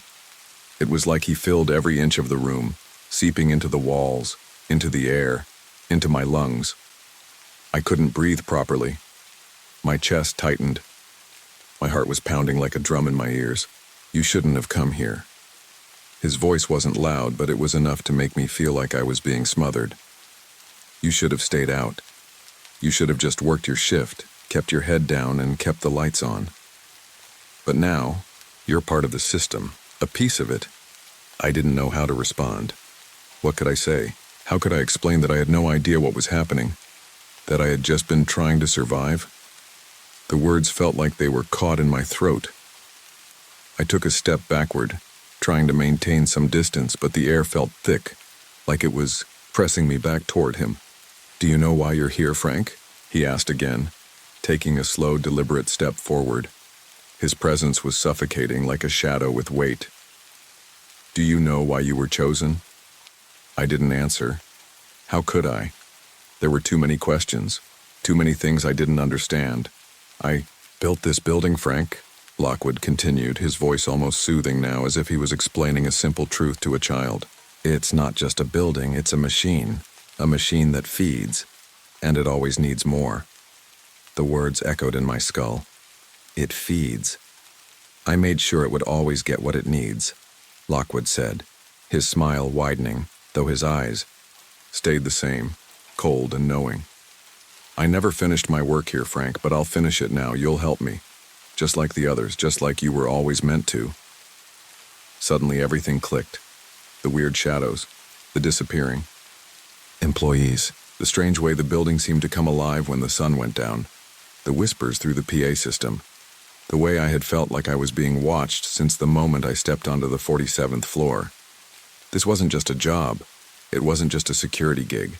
This building, this thing, was alive. And I was a part of it now, whether I wanted to be or not. You can't You can't just do this, I stammered, my voice ragged. I didn't ask for this. I didn't ask for any of it. Lockwood's expression didn't change. He didn't look angry, not in the way I thought he would. Instead, he looked pitying. You never have to ask, Frank. It's already been decided. It's been set in motion. All of us who come here, we're all part of the same system. We've always been part of it. A feeling of overwhelming dread washed over me. I thought about the papers, the termination notice, the ghostly images, the feeling of being dragged deeper and deeper into something I couldn't comprehend. My body, my mind, were no longer my own. I can't stay here. I managed to gasp. I have to leave. I need to leave. The smile on Lockwood's face never faltered. There is no leaving, Frank. Not anymore. The world seemed to spin around me. I wanted to run, to escape, but there was nowhere to go, no exit, no safety. The walls seemed to close in, the shadows growing, suffocating me. Lockwood stepped forward again, his voice low, almost gentle. The building needs you now. You're part of it, and you'll stay here. Forever. And as I reached for the door, my last hope, the lights flickered and died, plunging the room back into darkness. The clicking sound of the typewriter was the last thing I heard as the shadows swallowed me whole. When I woke up, I wasn't in the building anymore. The familiar hum of fluorescent lights was replaced by the soft glow of a bedside lamp. I was back in my apartment. Safe, but I could feel it. Something wasn't right. The floor beneath me was solid. The walls were sturdy. There was no ghostly typewriter clicking in the background. But I knew, deep down I knew, I was still there, still inside the building. Somewhere. I sat up in bed, my mind still foggy. The clock on the nightstand showed 3:33 a.m. My phone buzzed, and I checked the screen, blinking in confusion. There was a notification from the security company's app. Your shift begins at Lockwood Tower 47th floor at 6:09 p.m. I froze. The building hadn't let me go. It had never let me go. And as I stood up, ready to do whatever it took to escape, I realized there was no escape. I was already part of the machine. I should have known. I should have realized that everything I thought I had left behind was still there, waiting. The building didn't need me to work its shift. It just needed me to stay. And the more I tried to move on, the tighter it would pull me back, until I would forget there was ever any other life outside the tower. The morning after the notification pinged on my phone, I left my apartment, my footsteps hollow as I moved through the quiet streets of downtown. The air was too cold for December, sharp and biting as it whipped through the empty city, but the chill didn't matter.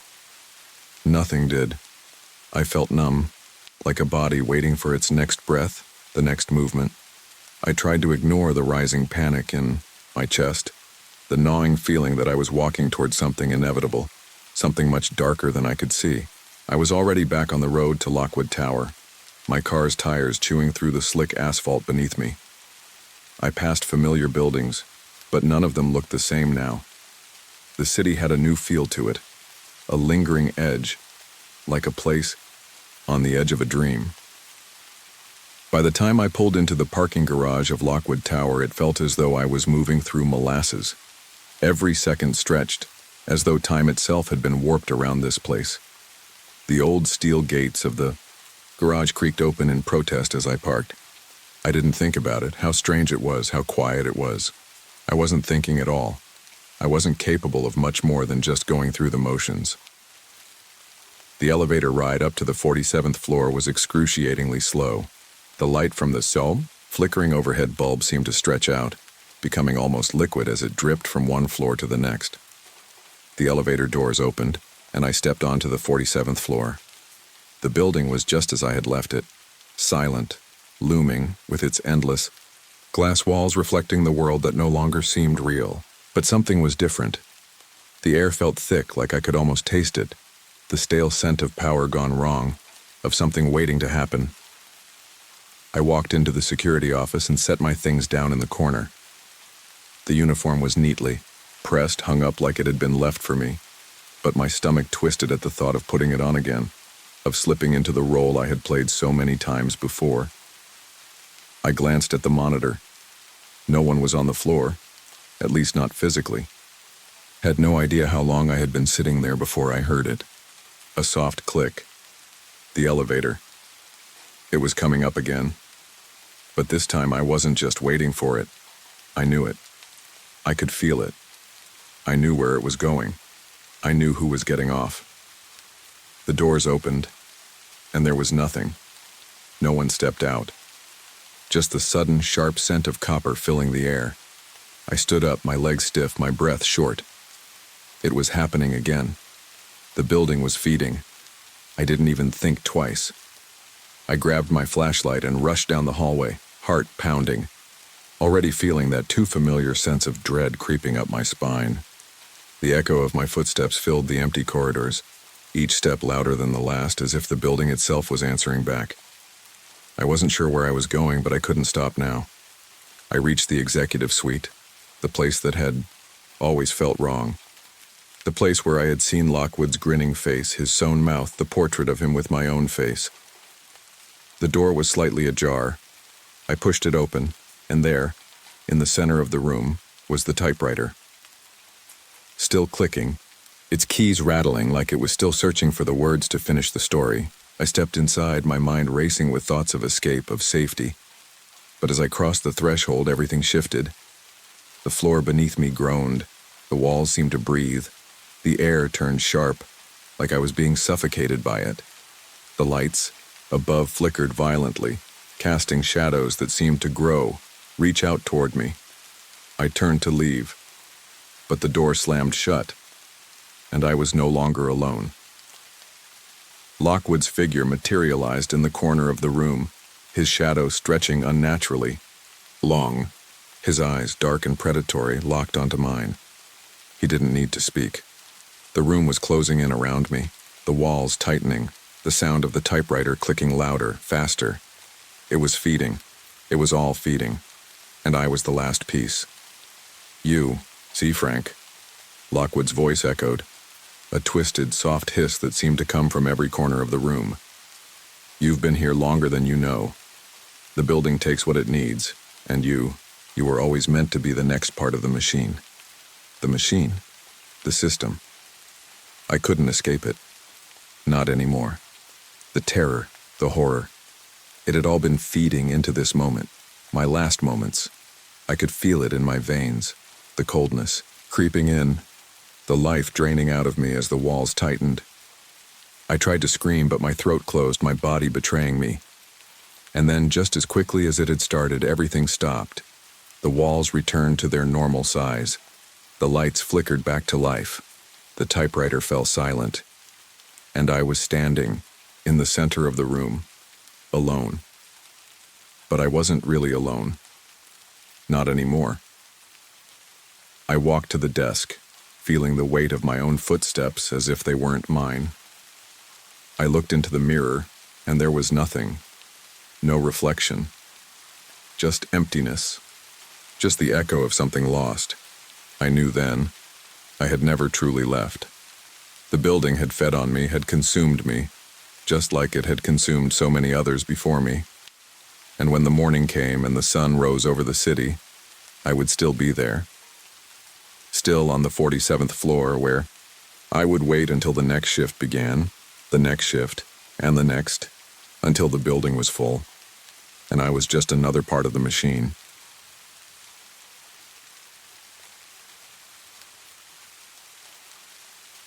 I didn't expect much from the Holloway cottage. It was exactly the kind of place I'd envisioned for a long weekend of quiet and solitude. A weather-beaten, cedar-shingled house, perched precariously on stilts like something straight out of a forgotten ghost story. It had all the isolation I needed for editing my latest true crime podcast episode. No neighbors for miles in either direction. Nothing but the sound of the ocean and the gulls screaming above. I'd found the place through a property rental website. It was listed as a quirky little spot for a weekend getaway. Just the right. amount of rustic charm, a phrase I'd come to dread in my line of work. The price was steep for such a remote location, but I figured it was worth it for the peace and quiet. The kind of place where you could sit with your thoughts uninterrupted and get lost in the work. When I arrived, the first thing I noticed was the tide clock on the porch. It was stuck at 3:17 no matter how many times I tried to wind it. The batteries were fresh, so it wasn't the usual dead clock issue. But that wasn't what unsettled me. No, it was the house itself. There was something off about it. The way the windows seemed too large, too empty, as if they were watching me from their dark frames. The porch sagged slightly, the wood groaning under my weight as I walked to the door. And the key. The key didn't fit at first. I fumbled with it for a few seconds, trying to get it in the lock. It felt wrong in my hand, as though it were too smooth for the rusted lock. But when I tried again, it turned easily, as though someone had unlocked it from the inside. I shrugged it off as a quirk of old houses, something that didn't quite fit, but wasn't worth worrying about. I pushed the door open and stepped inside. The air inside was thick with the smell of salt, wood, and something faintly sweet, like damp earth, but with a tinge of decay. The interior was sparse, with only the bare essentials: a worn couch, a small kitchen nook, and a wooden staircase that led to an upper floor.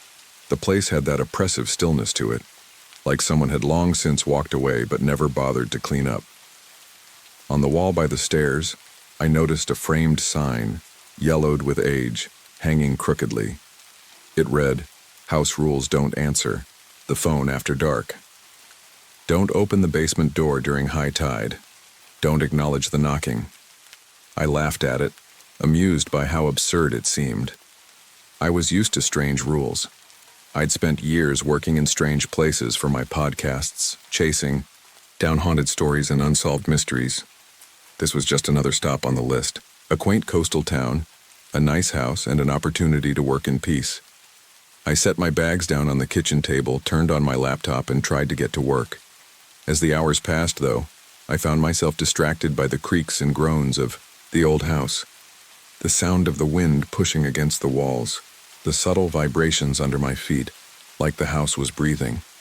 It wasn't long before I heard the first noise that broke the silence.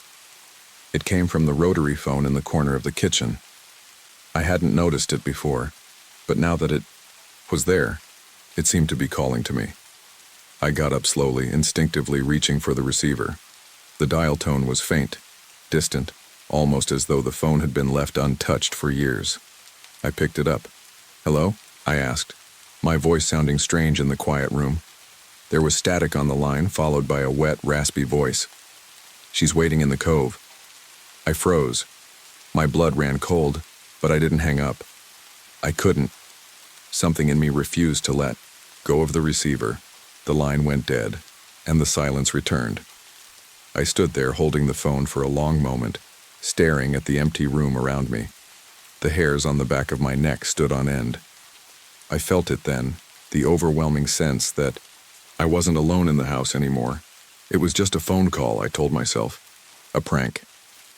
But the words, "She's waiting in the cove," echoed in my head. I couldn't shake them. I didn't get back to work that night. Instead, I sat on the couch, listening to the sounds of the house around me.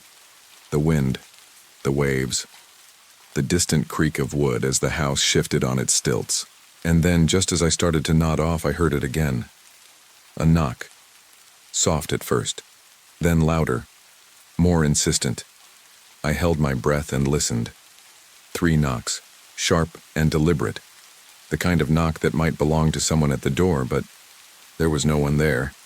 I glanced at the clock on the wall, the one that had been stuck at 3:17 since I'd arrived. The hands hadn't moved. I almost didn't answer. But the knocking continued, and for some reason my feet moved before I could think about it. I reached the door. I didn't open it, but I pressed my ear to the wood, listening to the knocks coming from the other side. Then, just as suddenly as it had started, it stopped. I stepped back, my heart racing, my mind in overdrive. The knocking had sounded so real. But the house was empty. No one was there. I went to the window and pulled back the curtains, half expecting to see someone standing outside in the yard. But there was nothing, just the endless stretch of dark beach and the sound of waves crashing against the shore. I went back to the kitchen, my hands shaking, my mind spinning. I should have left. I should have packed up my stuff and driven back to the city that same night. But I didn't. I couldn't bring myself to do it. Instead, I stayed. And I spent the rest of the night listening to the wind howl outside and the odd creaks and groans of the old house. I should have been focused on editing, but my thoughts kept wandering back to the things I had seen, to the things I had heard. Didn't sleep that night, and by morning I had made a decision. I was going to figure out what was going on at the Holloway cottage, even if it meant going deeper than I ever planned to go. The morning after the phone call, I tried to shake off the creeping feeling that had settled in my chest. I had spent the night obsessing over the phone call, the knocking, and the strange rules hanging on the wall. By daylight, the house seemed just like any other cottage by the sea. The sun filtered through the windows, casting a warm, golden light that softened the house's otherwise weathered features. I tried to convince myself that it was just my mind playing tricks on me. I made coffee, sat down at the kitchen table, and pulled my laptop closer. I had work to do. I had to get back to editing the next episode of my podcast, but the silence in the house felt oppressive. The sound of the waves crashing on the shore was almost too loud in the stillness, and I found it difficult to concentrate. Every time I looked up from my screen, I saw the worn-out furniture, the faded curtains, the thick layers of salt in the air. It all felt so forgotten. The house was old, a relic of another time. That much was clear. But the longer I stayed, the more I couldn't shake the feeling that the house remembered things I couldn't. It was almost as if it was waiting for something, or someone. By late afternoon, I decided to go for a walk to clear my head. I grabbed my camera and stepped outside, hoping the brisk sea breeze would help reset my mind. The air was sharp, carrying with it the scent of brine and damp earth. As I walked down the beach toward the cove, I tried to forget about the phone call. I tried to push out the thought of the voice saying, "She's waiting in the cove." The cove was only a short distance from the cottage, a small, sheltered inlet where the tide ebbed and flowed. The sun hung low in the sky, casting long shadows on the wet sand. The water was calm, but there was something unsettling about it. The waves seemed to break in slow motion, as if dragging their feet before reaching the shore.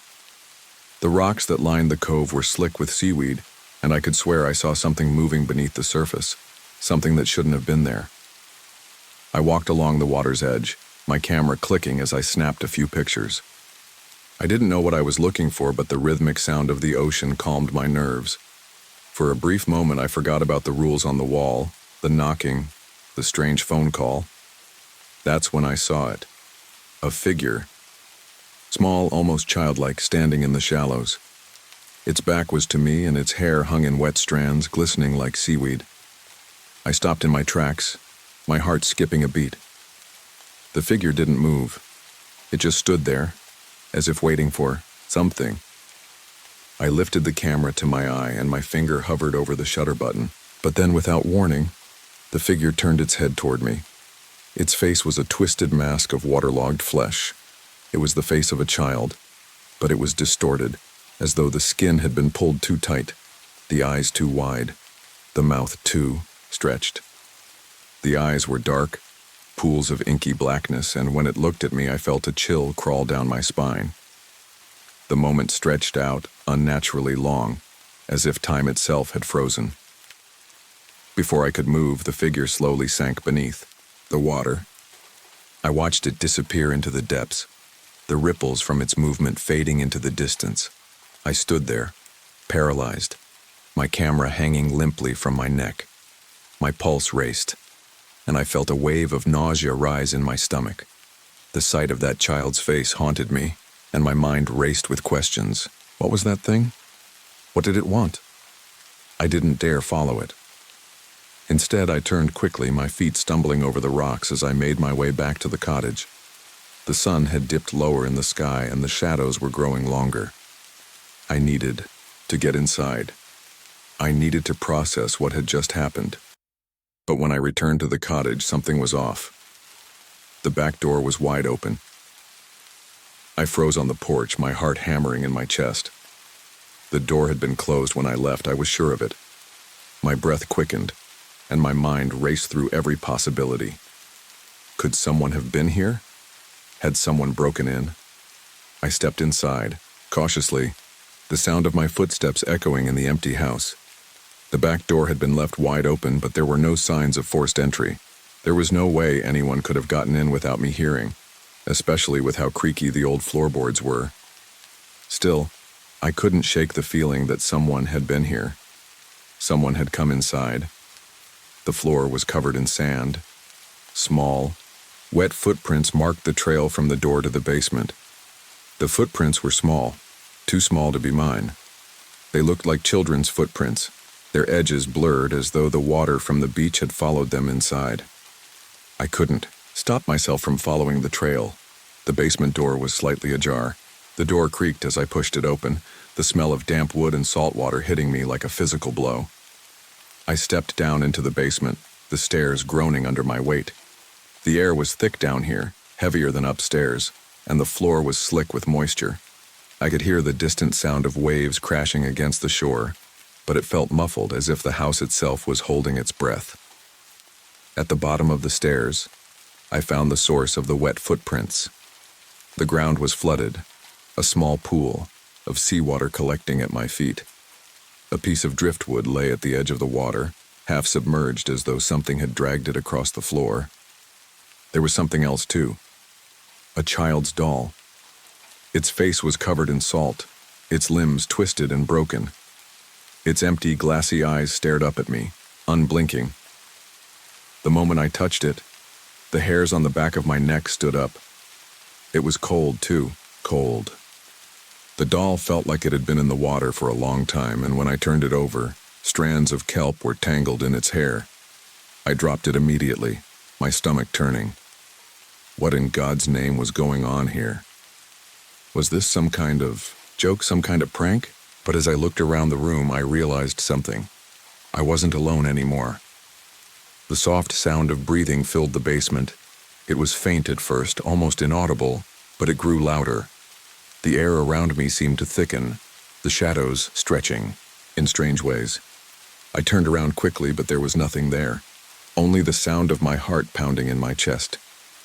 And then, from behind me, I heard the softest whisper. "She's waiting." It was the same voice from the phone call. I spun around, my breath catching in my throat. The room was empty, but I knew I wasn't alone. The house felt smaller as the day slipped into evening. The air was thick, oppressive, and the sense of being watched never fully left me. I couldn't shake the feeling that something had changed, that I had crossed some invisible threshold in this place. The warmth of the daylight had faded, replaced by a damp, cold chill that settled into my bones. I tried to focus on my editing. I really did. But every time I closed my eyes, all I could see were the footprints in the sand, the doll with the tangled kelp, and the unblinking eyes staring up at me from the basement floor. Every time I glanced at the basement door, it seemed like it was slightly ajar, almost inviting me to go back down. I wasn't going to go down there again, no matter how much my curiosity gnawed at me. I'd already seen enough. I had to get out of this house. But the truth was, I didn't know where I'd go. The nearest town was miles away, and it wasn't like I could just pick up and leave in the middle of the night. Besides, I had a podcast to finish, a deadline.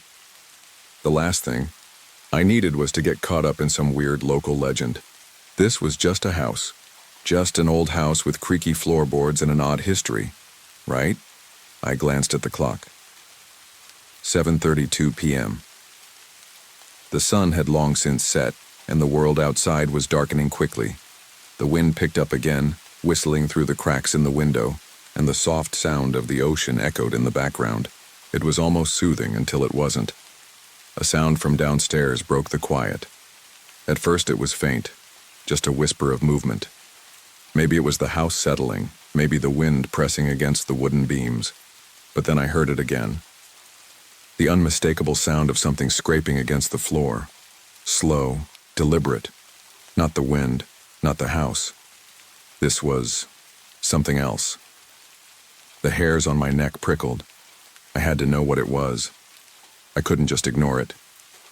The thought of being in this place, listening to strange sounds and feeling the weight of something unseen pressing down on me, was unbearable. I stood up, my knees a little shaky, and made my way toward the basement door. Every step felt like a betrayal. Every inch closer to the door felt like I was drawing nearer to something I wouldn't be able to escape. I hesitated just outside the door. The silence was deafening, but I could still hear the faint scraping noise, now more pronounced, like fingernails dragging across concrete. I pushed the door open, and as soon as I did, the smell hit me. The musty, salty scent of seawater mingled with something else. Something sharp, almost metallic. I stepped inside.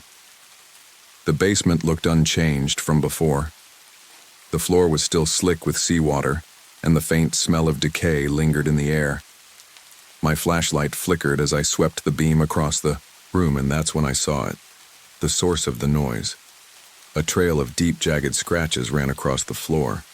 They led from the far corner where the flooded water pooled to the base of the stairs. The marks were fresh, too fresh. The kind of scratches that looked like something or someone had clawed their way across the floor in desperation. I swallowed hard, my throat dry as I followed the trail. I couldn't see what had caused it, but I could feel it. Something had been down here. Something had been dragging itself across the floor. The marks led right to the steps leading up to the door. And then, just beyond the door, I noticed something else. It was subtle at first, just a glimmer of light reflecting off something wet. It was the doll, the same doll I had seen earlier. It was now lying at the top of the stairs facing me, its glass eyes staring with an intensity that made my stomach drop. The kelp had wrapped tighter around it, almost as though it was trying to bind the doll to this place. The waterlogged fabric of its dress had begun to rot, and the smell of salt and decay grew stronger as I approached. I reached down to pick it up, but before I could, a noise sounded from behind me. It was soft at first, like the shuffle of feet on damp wood, but it grew louder, more distinct. Someone or something was moving behind me. I spun around, flashlight swinging wildly through the darkness. Nothing. I took a step back toward the stairs, my pulse thundering in my chest. I couldn't stay here. The feeling of being watched was suffocating, and I had no idea what was causing it. I turned to leave, but as I did, I heard something scrape against the floor behind me, followed by a soft whisper. "She's waiting." The voice was familiar. It was the same voice from the phone call, the voice of the child in the cove. But this time it wasn't coming from the phone. It was right behind me, so close that I felt the hairs on the back of my neck rise in a cold wave. My heart stopped in my chest as I turned, but once again there was no one there. I was alone. I stumbled backward, my foot hitting the top step of the stairs, and I bolted out of the basement. I slammed the door shut behind me and stood there, gasping for air. I couldn't shake the feeling that something had followed me up, something dark and heavy that now lingered just beyond the threshold. I leaned against the door, trying to collect myself. The flashlight trembled in my hand. My mind raced, my thoughts jumbled and chaotic. I had to leave. I had to get out of this place. But part of me couldn't move. Part of me was frozen, paralyzed by the fear that whatever was down there, whatever had scratched its way across the floor, was still here, in the house, watching me. I glanced back at the basement door. The shadows in the hallway seemed to stretch longer, darker than they should have been. I didn't know how long I stood there, before I finally gathered the strength to leave. It felt like hours, though in reality it couldn't have been more than a few minutes. When I stepped into the living room, I noticed something else. The tide clock on the wall was ticking backward. 17, again. The storm had been lingering all day. A low hum of electricity in the air that promised something bigger, something darker was coming. I hadn't left the house all day. Something about the relentless tapping of the rain against the windows made me feel safer inside. even though the house itself felt less and less like a sanctuary. The wind had picked up by late afternoon, and I knew the tide was rising. Every so often the house would creak like it was groaning under the weight of the storm. I thought I heard whispers in the wind, but when I would focus on them, they faded, leaving only the mournful call of seagulls in the distance. Around 6:30 p.m., the sky darkened even more, and a distant rumble of thunder signaled the storm's full arrival. The power flickered once, twice before cutting out completely. The house plunged into darkness. I felt my heart kick in my chest. Why didn't I expect the power to go out? It was always like this. The storm would come, and with it, the power would fail. The weathered cottage seemed to be clinging to life with every gust of wind, like it knew something was coming. I lit a few candles around the room and found my way to the kitchen, the faint smell of salt still heavy in the air despite the windows being shut. My phone buzzed on the counter, a quick message from an old friend, but I ignored it.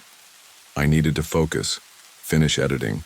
I needed to finish this podcast episode about the Holloway family and move on. But as I sat back down at the table, the weight of everything that had happened began to press on me again. The whispers, the doll, the scratches in the basement. I shook my head, trying to rid myself of the thoughts. I had to focus on my work. Then came the knock. It was light at first, almost tentative, like a hesitant tap on the door, but loud enough that I couldn't ignore it. I froze, looking at the door from across the room. My pulse kicked up, heart beating erratically in my chest. I knew what it was, but I couldn't bring myself to acknowledge it. The rule I'd read earlier that night. Don't acknowledge the knocking, but there it was again, a soft rapping, closer this time. I stood up, my knees feeling stiff. I moved slowly, almost unwillingly, toward the door. My fingers curled around the cold metal knob, and for a brief second I hesitated. Was I really going to open the door? Could I face whatever, or whoever, was on the other side? The storm outside had picked up, howling against the windows, and I felt something else. Stir in the air, something alive, something ancient. Without thinking, I unlocked the door, my breath shallow and quick. I pulled it open, but the world outside didn't meet my expectations. No one stood on the porch, no figure framed by the howling wind. Nothing but the blackness of the cove. The sea crashed against the rocks, a dark mass of swirling water and foam. I stepped out onto the porch, squinting against the wind, but there was no one there, except something was different. The beach was no longer empty. A small line of figures stood along the edge of the water, just where the tide met the shore. At first I couldn't make them out, but as my eyes adjusted to the dark, I could see that they were real people, or at least they looked like people. Dressed in old-fashioned clothes, the kind that seemed like they belonged to another time. Their backs were to me, and they stood motionless in the surf, each one in a line, staring out at the horizon, their figures swallowed by the storm. I took a step forward, drawn in by their stillness, their silence. But before I could take another step, the figure at the far end turned. It was a woman, her hair long and wet, plastered to her face with salt water. Her eyes were hollow, like someone had drained all the life from them. She stared straight at me, unmoving, her mouth opening slightly as if to speak. But no sound came. Only the relentless pounding of the waves. I felt my body stiffen, my mind scrambling for some kind of logic, something to explain what I was seeing. But there was no rational explanation. I knew that in the depths of my gut. These people weren't real, or at least, they weren't alive. My breath caught as the woman's lips curled into a small, almost imperceptible smile. Then, before I could move, the figure turned back to face the sea. As one, the line of figures began to step forward, wading deeper into the water. The waves churned violently around them as they moved, their forms gradually being swallowed by the blackness of the ocean. I couldn't move. My feet felt rooted to the porch, my body heavy with terror. I watched as they disappeared into the waves one by one until there was nothing left but the roaring storm and the empty shore. A low, wet voice whispered behind me, "She's waiting." I whipped around, but there was no one on the porch. only the wind howling in its eternal furious song. My heart slammed in my chest, my body shaking with the sudden weight of realization. I ran back into the house, slamming the door behind me. My hands trembled as I locked it. I backed away, my breath ragged as I glanced out the window. There was nothing to see anymore. No figures. Just the dark sea, rolling in rhythm with the storm. But as I turned from the window, my eyes landed on the mantel, the doll. It was sitting there just as it had been before, but now something was different. Its eyes, which had once stared at me blankly, were now wide open, unblinking. They were watching me. I took a step back, my heart thudding in my chest. This was wrong. This was all wrong. I needed to leave. I needed to get out of this place. But as I turned toward the door, the tide clock caught my eye once more. It was ticking. Backwards, 5:17. The realization hit me like a wave. I wasn't safe. I wasn't ever going to be safe here. Something had already claimed this place, and I was just another piece of it. But no matter how hard I tried, I couldn't move. The knocking had started again, louder this time, coming from the basement, and this time, I couldn't ignore it. The house groaned under the pressure of the storm. The wind howled through the rafters like a wounded animal, rattling the windows as if trying to force its way in. The walls seemed to shudder in time with the pounding surf below, and the air was thick with a strange, salty tang that made it difficult to breathe. I could feel it now, the weight of the place pressing down on me, the reality of being trapped in this house, in this town, with no escape. I stood frozen in the center of the room, the doll's eyes still staring at me from the mantel. Its presence felt like a physical weight in the room, pulling at me, drawing me toward it. I wanted to look away, to forget about it, but I couldn't. Not now. I could hear the faint rustling of the wind outside, and somewhere deep in the house there was a sound. A soft, almost imperceptible tapping, like someone was knocking on the walls. And then I remembered the rules. Don't answer the phone after dark. Don't open the basement door during high tide. Don't acknowledge the knocking. I had already broken 2 of them. The knocking had started again, louder this time. But it wasn't coming from the walls. It was coming from the basement. I stood there for a long moment, the sound of the storm drowning out everything else. The basement door was at the far end of the hallway, and I knew what I had to do. I had to go down there. I had to face whatever was waiting for me in that dark, flooded space. It was the only way to stop it, to break whatever hold this house had over me. But my legs refused to move. Instead, my eyes kept drifting back to the clock on the wall. The tide clock, the one that had been stuck at 3:17 for as long as I could. Remember, the one that was now ticking backward. I knew in the pit of my stomach that something terrible was happening, that it had been happening for a long time, and that I was running out of time. The knocking grew louder, insistent. I could feel it now, vibrating through the floorboards, rattling my bones. I had to go. I moved toward the hallway, my footsteps, slow and heavy as I approached the basement door. My breath came in shallow bursts, and I could feel the cold, clammy moisture of the air pressing against my skin. The door was slightly ajar, and I could see the faintest glow of moonlight coming through the cracks. It didn't seem natural, this light. It was too cold, too. Unnatural. I reached for the doorknob, my fingers trembling as I gripped it. The moment I touched it, the house seemed to exhale, as if it had been holding its breath, waiting for me to do this. The air thickened around me, pulling at my clothes, pressing me closer to the door. I took a deep breath and pulled it open. The stairs leading down into the basement were dark, so dark that I couldn't see anything beyond the first few steps. I felt the humidity from the rising tide, the dampness curling around my ankles, seeping into the fabric of my clothes. As I took the first step, the sound of the storm outside seemed to fade, replaced by a low, almost musical hum, a sound like the deep moaning of the earth itself. I descended slowly, my heart hammering in, my chest, my breath coming faster as I reached the bottom of the stairs. The basement was flooded, the water rising in the dark like a slow-moving tide. The walls were damp and slick, the floor covered in black sludge that smelled like rot. And then there was the thing in the corner, a figure, hunched and dripping, its back turned to me. The cold feeling in my gut deepened as I stepped closer. The water was up to my knees now, and every step sent ripples through the murky surface. The figure didn't move, but I could hear the faintest sound coming from it, low, wheezing breaths that seemed to come from deep within its chest. I took another step, my hands trembling as I reached for the flashlight in my pocket. The beam cut through the darkness, illuminating the figure, and my blood ran cold. It was a woman, or rather it had been a woman. Her skin was bloated, her hair soaked and matted to her face, her eyes wide open but glazed over, unseeing. Her clothes were tattered as if she had been pulled from the sea, and her mouth, it hung open in a silent scream, water bubbling up from her throat as if she were trying to speak but couldn't. I couldn't breathe.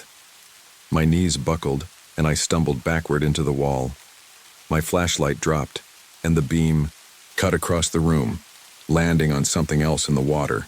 Another figure, then another and another. Each one had the same lifeless, waterlogged appearance, their eyes empty, their skin pale and bloated.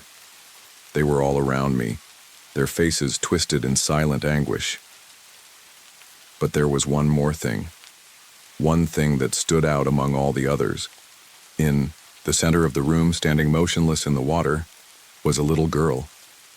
She was no older than 8, her hair wild and unkempt, her skin as pale as the rest. But it was her eyes. Her eyes were wide, too wide, filled with something far older than any child should know. And in her hands, she held a doll. The same doll from the porch swing, the one I had found earlier. And in that moment I understood. I was standing in the basement of a house that had been built to contain the souls of those who had drowned, and they were all waiting. Waiting for something, for someone. I turned and ran. I didn't stop until I was out of the house, onto the porch, and then into my car. My hands were shaking so badly that I could barely get the key into the ignition. But when I finally did, I sped off, my tires kicking up the wet sand as I tore down Tidewatch Lane, never looking back. But as I drove through the winding roads away from the cottage, my phone buzzed. I glanced down. It was a voicemail, the number unfamiliar. I hit play, and the voice on the other end was unmistakable. Wet, gurgling like someone speaking from underwater. "You shouldn't have left. She's still waiting. She's still waiting for you." The line went dead, and somewhere in the back of my mind I knew I would never escape this place. Because once you are part of Holloway Cottage, you can never leave. Not really.